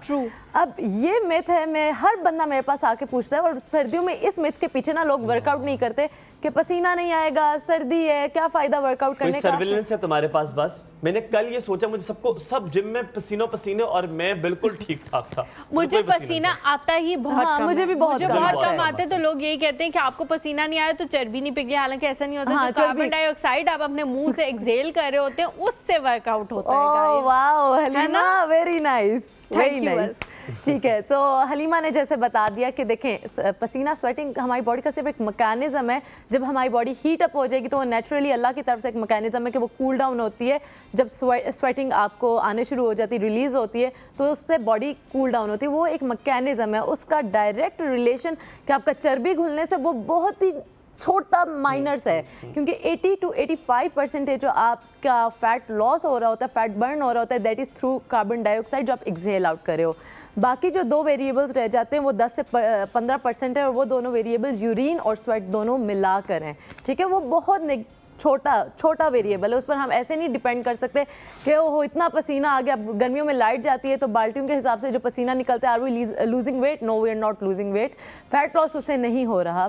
और जो वर्कआउट के बाद भी जिसको हम देखते हैं ना बहुत ज़्यादा पसीना निकला हुआ है, वो कहते हैं भाई इसने कमाल का वर्कआउट किया है। कुछ लोगों को नेचुरली ज़्यादा आता है और वो सिर्फ वाटर वेट होता है, वो पानी पियेंगे वो वापस रिप्लेनिश हो जाएगा। तो इतनी कोई बड़ी साइंस नहीं है। और सर्दियों में भी आपको एक टिप दे दूँ, जो लोग इस वजह से वर्कआउट नहीं करते उन्हें बता दूं, जब इन्वायरमेंट का टेम्परेचर ही इतना ज़्यादा ठंडा होता है तो आपकी बॉडी एक्स्ट्रा एफर्ट लगा रही होती है आपको अंदर से हीट अप रखने के लिए। तो ये दोनों चीज़ें इक्वलेंट है, गर्मियों की और सर्दियों की।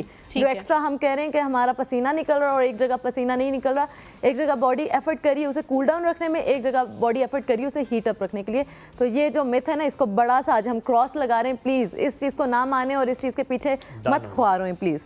अच्छा, सेकेंड जो मिथ है इसी से रिलेटेड आती है, कार्डियो के ऊपर आते हैं हम लोग कार्डियो पर बहुत ज़्यादा स्ट्रेस देते हैं क्योंकि कार्डियो में पसीना ज़्यादा निकलता है, इसीलिए कि पसीना ज़्यादा निकलेगा तो कदा निकलेगा तो कार्डियो पे कार्डियो करते जाएं। और कार्डियो में एक और चीज़ है फास्टेड कार्डियो। मैंने कई दफ़ा जिक्र किया हुआ है फास्टेड कार्डियो। और फास्टेड कार्डियो बेसिकली ये होता है कि जब हम एम्प्टी स्टमक कार्डियो करते हैं मॉर्निंग में या किसी भी टाइम एम्प्टी स्टमक जब करते हैं, तो बेसिकली कॉन्सेप्ट ये होता है कि उस वक्त आपने कुछ खाया पिया नहीं होता, रात को सो के उठते हो तो आपके ग्लाइकोजन स्टोर्स डिप्लीटेड होते हैं। तो उस टाइम जब आप मॉडरेट इंटेंसिटी का वर्कआउट करते हो, कार्डियो करते हो, तो कहते हैं कि वो प्योरली फैट डिपॉजिट्स जो हैं वो आपके बर्न हो रहे होते हैं। दैट इज़ ट्रू, लेकिन उसका अगर हम डायरेक्टली रिलेशन फैट लॉस से देखें तो वो बहुत ही छोटा है। वो बहुत ज़्यादा नहीं है। लेकिन फास्टेड कार्डियो मैं पर्सनली खुद भी करती हूँ, ये एक बहुत अच्छी चीज़ है। अगर आप एक डिसिप्लिन को फॉलो करना चाहते हो, सुबह सुबह आप वर्कआउट करते हो तो एक पॉजिटिव एनर्जी के साथ आप फिर पूरा दिन शुरू करते हैं। तो बिहेवियरल चीज़ों से अगर हम देखें तो बहुत अच्छा है, डिसिप्लिन वाइज अच्छा है, बहुत अच्छी प्रैक्टिस अगर आप फॉलो करें। फैट लॉस में उसका कोई ताल्लुक नहीं है। लेकिन फैट लॉस का डायरेक्ट और बहुत ज़्यादा रिलेशन उसके साथ ऐसा नहीं है। At the end of the day आपकी कैलोरिक डेफिसिट होना बहुत ज़रूरी है। नो मैटर व्हाट, आप जो मर्जी वर्कआउट करें, अगर आप कैलोरिक डेफिसिट नहीं हो तो आप वेट नहीं गिरा सकते, आपका वेट नहीं गिरेगा। तो वो कैलोरीज, मेंटेनेंस कैलोरी से आप कम कैलोरीज लेंगे, एब्जॉर्ब करेंगे तो ही वो डेफिसिट क्रिएट होगा और उसकी वजह से आपका वेट गिरेगा। होना जरूरी है। हाँ, और अगर बढ़ाना है तो सरप्लस होना बहुत ज्यादा जरूरी है।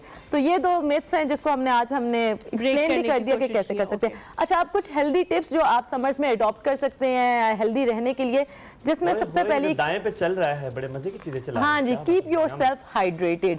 अब यहाँ पर पता है समर्स में अगर आप देखा जाए तो सबसे ज्यादा जो कैलोरीज हम ले रहे होते हैं वो हम लोग ड्रिंक से ले रहे होते हैं, ड्रिंक से, क्योंकि हमें प्यास लग रही होती है। तो आप बजाय इसके कि आप पानी पिए, हम लोग कहीं भी बाहर जाते हैं यार एक सोडा पी लेते हैं, ओके, कोक नाम नहीं हम ले रहे, कोई ड्रिंक पी लेते हैं, जूसेस ले लेते हैं। गन्ने का जूस बहुत ज्यादा समर्स में चल रहा होता है, दो के अच्छा है वो, लेकिन अगर आपका गोल वेट लॉस है तो उसमें शुगर कंटेंट बहुत ज्यादा है। तो लस्सी बहुत ज्यादा पीती, लस्सी ओके, फीकी लस्सी इज बेटर। मीठी लस्सी जो है अगेन वो वेट गेन में आपको कर लेगी, वेट गेन की तरफ ले जाएगी।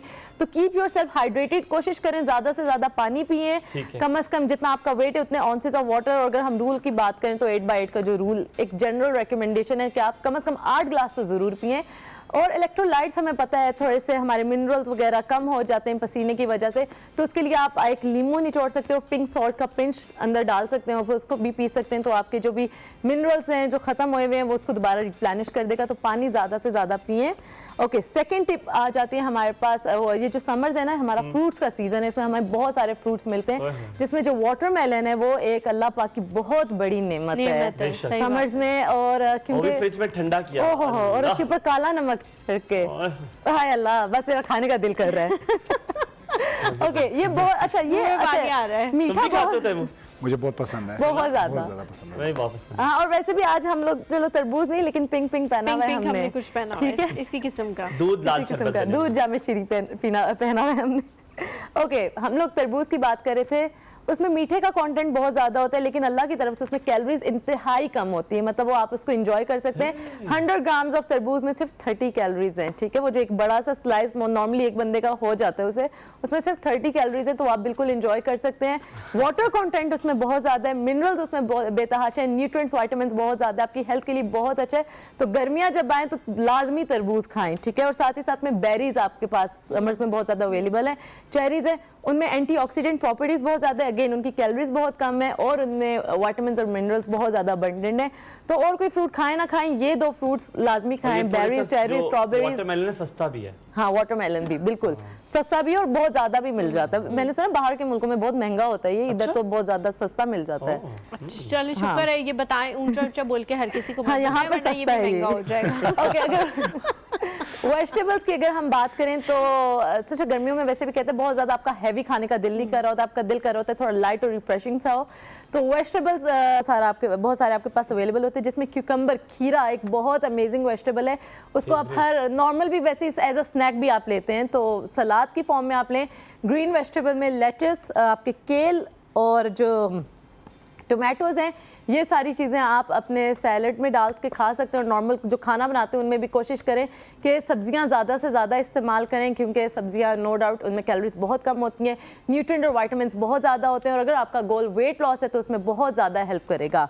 देन साथ में हमारे पास योगर्ट इज़ रियली इंपॉर्टेंट। जैसे हलीमा ने लस्सी के बारे में बताया, योगर्ट एक बहुत ही, ये भी एक अल्लाह की नेमत है, डेयरी प्रोडक्ट है। इसमें प्रीबायोटिक्स, प्रोबायोटिक्स होते हैं, जो बैक्टीरिया होता है हमारे गट का बैक्टीरिया होता है, हमारे डाइजेशन के लिए बहुत ज़्यादा हेल्पफुल होता है। तो योगर्ट अपनी डाइट में लाजमी इंक्लूड करें, कम से कम 100 ग्राम ऑफ योगर्ट आपकी डाइट में होना चाहिए। मैं और तैमूर जो है ग्रीक योगर्ट को ज़्यादा पसंद करते हैं, तो फ़र्क क्या है? क्या ग्रीक योगर्ट बेसिकली वो होता है जो फैट जिसमें कम से कम होता है, ठीक है। तो नॉर्मली मैंने एक न्यूट्रिशनिस्ट से पूछा था कि ग्रीक योगर्ट तो महंगा मिलता है, क्या करें इसमें? कहते जो घर का बना हुआ योगर्ट होता है बस उसमें से आप वो जो फैट क्रीम होती है उसको साइड पर कर दें, तो बाकी जो योगर्ट रह जाता है, ऊपर वाली लेयर साइड पर कर दें, तो जो बाकी होता है वो अच्छा योगर्ट होता है, आप वो ले सकते हो, उसमें इतना बड़ा कोई मसला नहीं है। ठीक हो गया।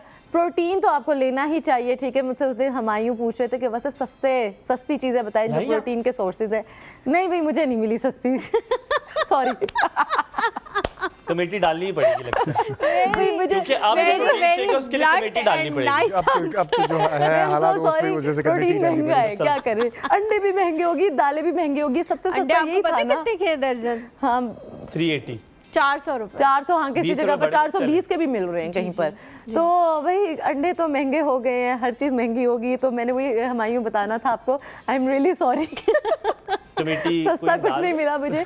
लेकिन लीन प्रोटीन सोर्सेज में आपके पास आ जाते हैं, चिकन आ जाता है, ठीक है, फिश आ जाती है, और साथ में ये एग्स आपके पास आ जाते हैं। देन कॉटेज चीज़ है, योगर्ट में भी प्रोटीन है, सोयाबीन, ये सारी चीज़ें प्रोटीन के सोर्सेज हैं। तो अपनी डाइट में प्रोटीन लाजमी शामिल करें, क्योंकि वो मसल्स की खुराक है और हम जो कुछ भी कर रहे हैं वो मसल्स की बदौलत ही करें। तो ये हमारी कुछ समर्स हेल्दी टिप्स थी जो आपको फॉलो करनी चाहिए ताकि आप हेल्दी हैप्पी समर्स गुजारें। ये हमारा आज का टॉपिक था। Thank you so much. बस बहुत अच्छी तरह से आपने बताया कि समर्स को किस तरह से हेल्दी और हैप्पी गुजारा जा सकता है। अगर आपके पास तकरीबन ₹1,00,000 महीने का एक्स्ट्रा है तो फिर आप ये समर, जी नहीं, मेरे ख्याल है आप यहाँ पे गलत है। मैं सब में से वाटरमेलन लूंगा क्योंकि वही से सस्ता है, बाकी रहने दे। हम लोग यहाँ पे लेते हैं एक छोटा सा ब्रेक, आप लोग कहीं जाना हमारे साथ रह रहे हैं। मेरा वाटरमेलन लाएं।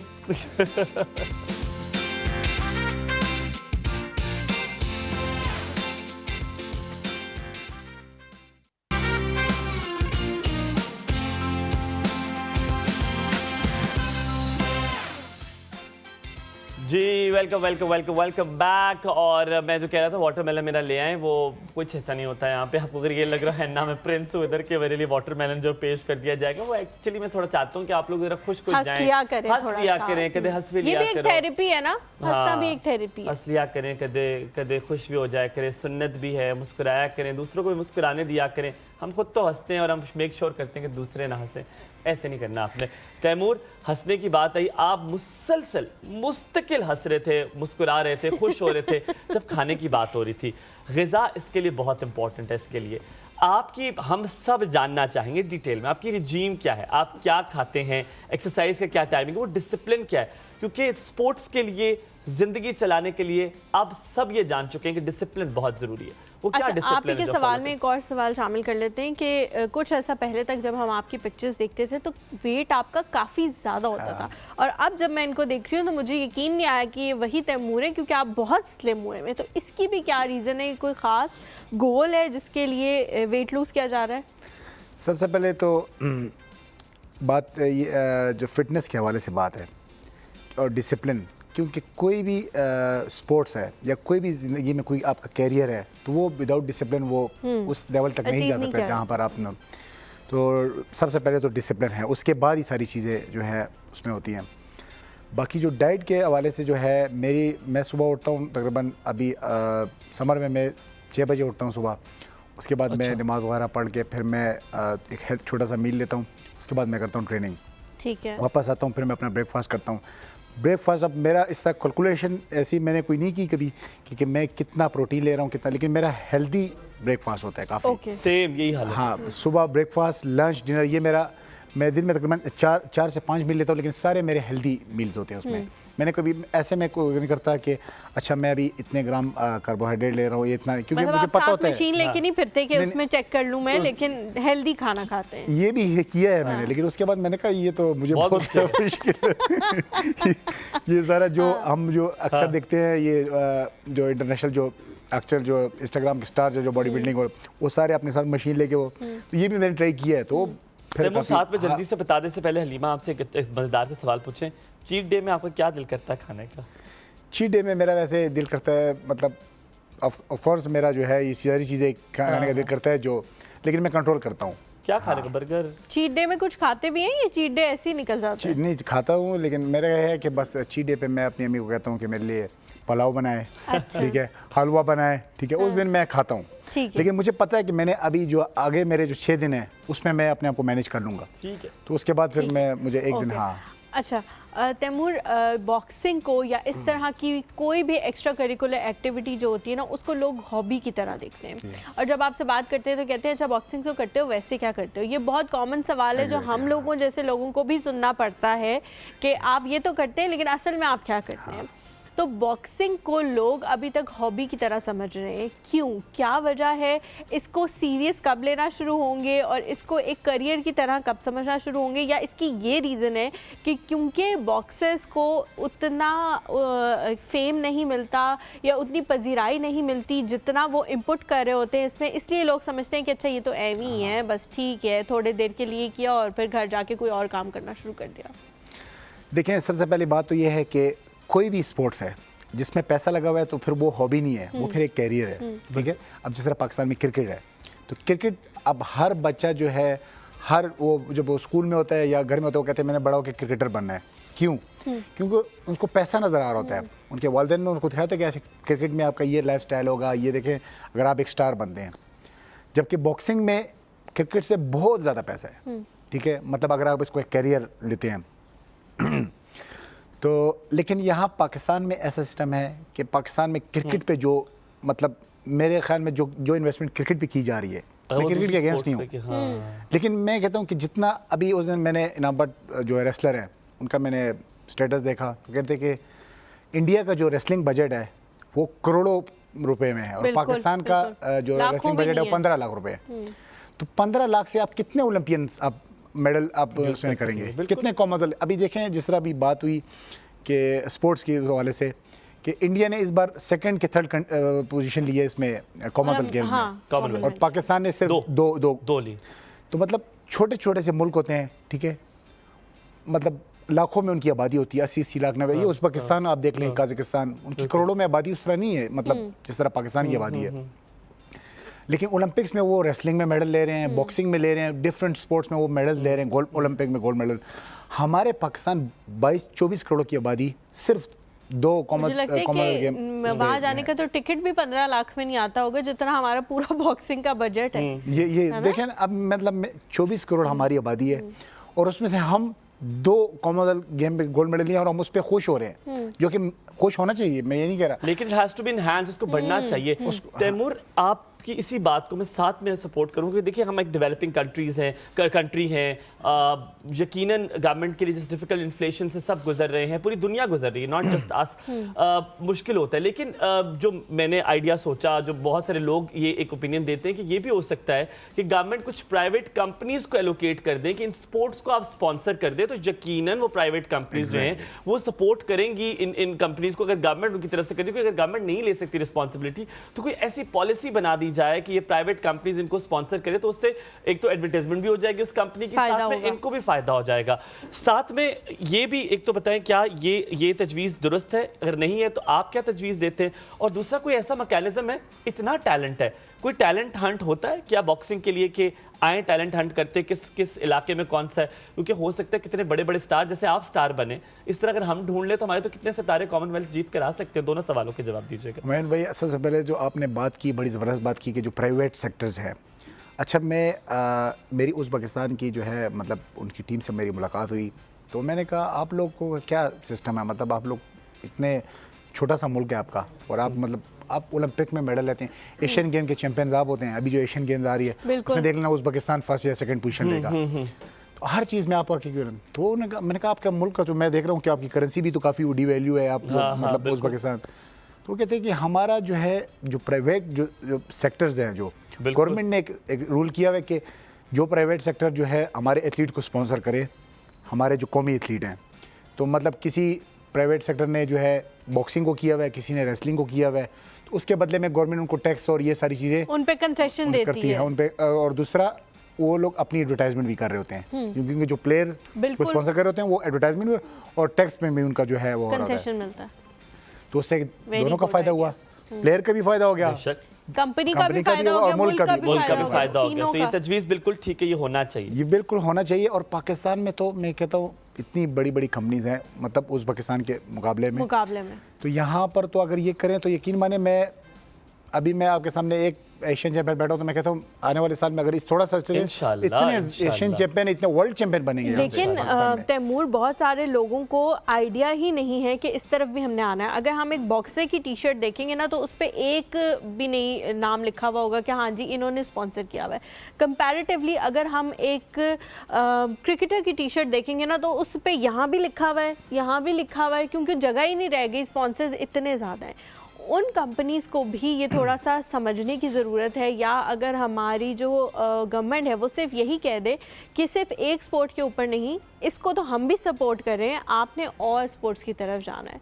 तो वो कहाँ पे है, क्या हमारी फेडरेशन कमज़ोर है बॉक्सिंग के हवाले से, जो इस तरह के स्टेप्स नहीं ले सकती कि लोगों को पता ही नहीं लग रहा कि ये भी लोग हैं जो इंडिविजुअल खेल रहे हैं, जिनको हमने ही स्पॉन्सर करना है, और अगर हम नहीं करेंगे तो ये कहीं ना कहीं पीछे रह जाएंगे। देखिए, बात आपने की कि ऑफिशियल या जो फेडरेशन जो है वो ऐसे कमज़ोर हैं, मैं कहता हूँ बिल्कुल कमज़ोर हैं, तभी तो हमारे एथलीट ज़ाया हो रहे हैं। ऑफ कोर्स वो हैं कमज़ोर। देखिए, सबसे पहले तो बात यह है कि जो जितने भी स्पोर्ट्स के इदारे हैं, उनके जो ऑफिशियल्स हैं, उनमें इतनी सियासत है कि आप अमेरिका और इंग्लैंड की सियासत को आप भूल जाएंगे। सिर्फ उस छोटे से मतलब बॉक्सिंग पाकिस्तान में एक छोटा सा एक मतलब एक मैं कहता हूँ उसको एक छोटी सी एक जगह मिली हुई एक कोने में, उसमें इतनी सियासत है कि क्रिकेट की सियासत, पाकिस्तान क्रिकेट की सियासत और इमरान खान और नवाज शरीफ की सियासत को आप जो है कहेंगे ये तो हाँ ये इसमें इतनी है।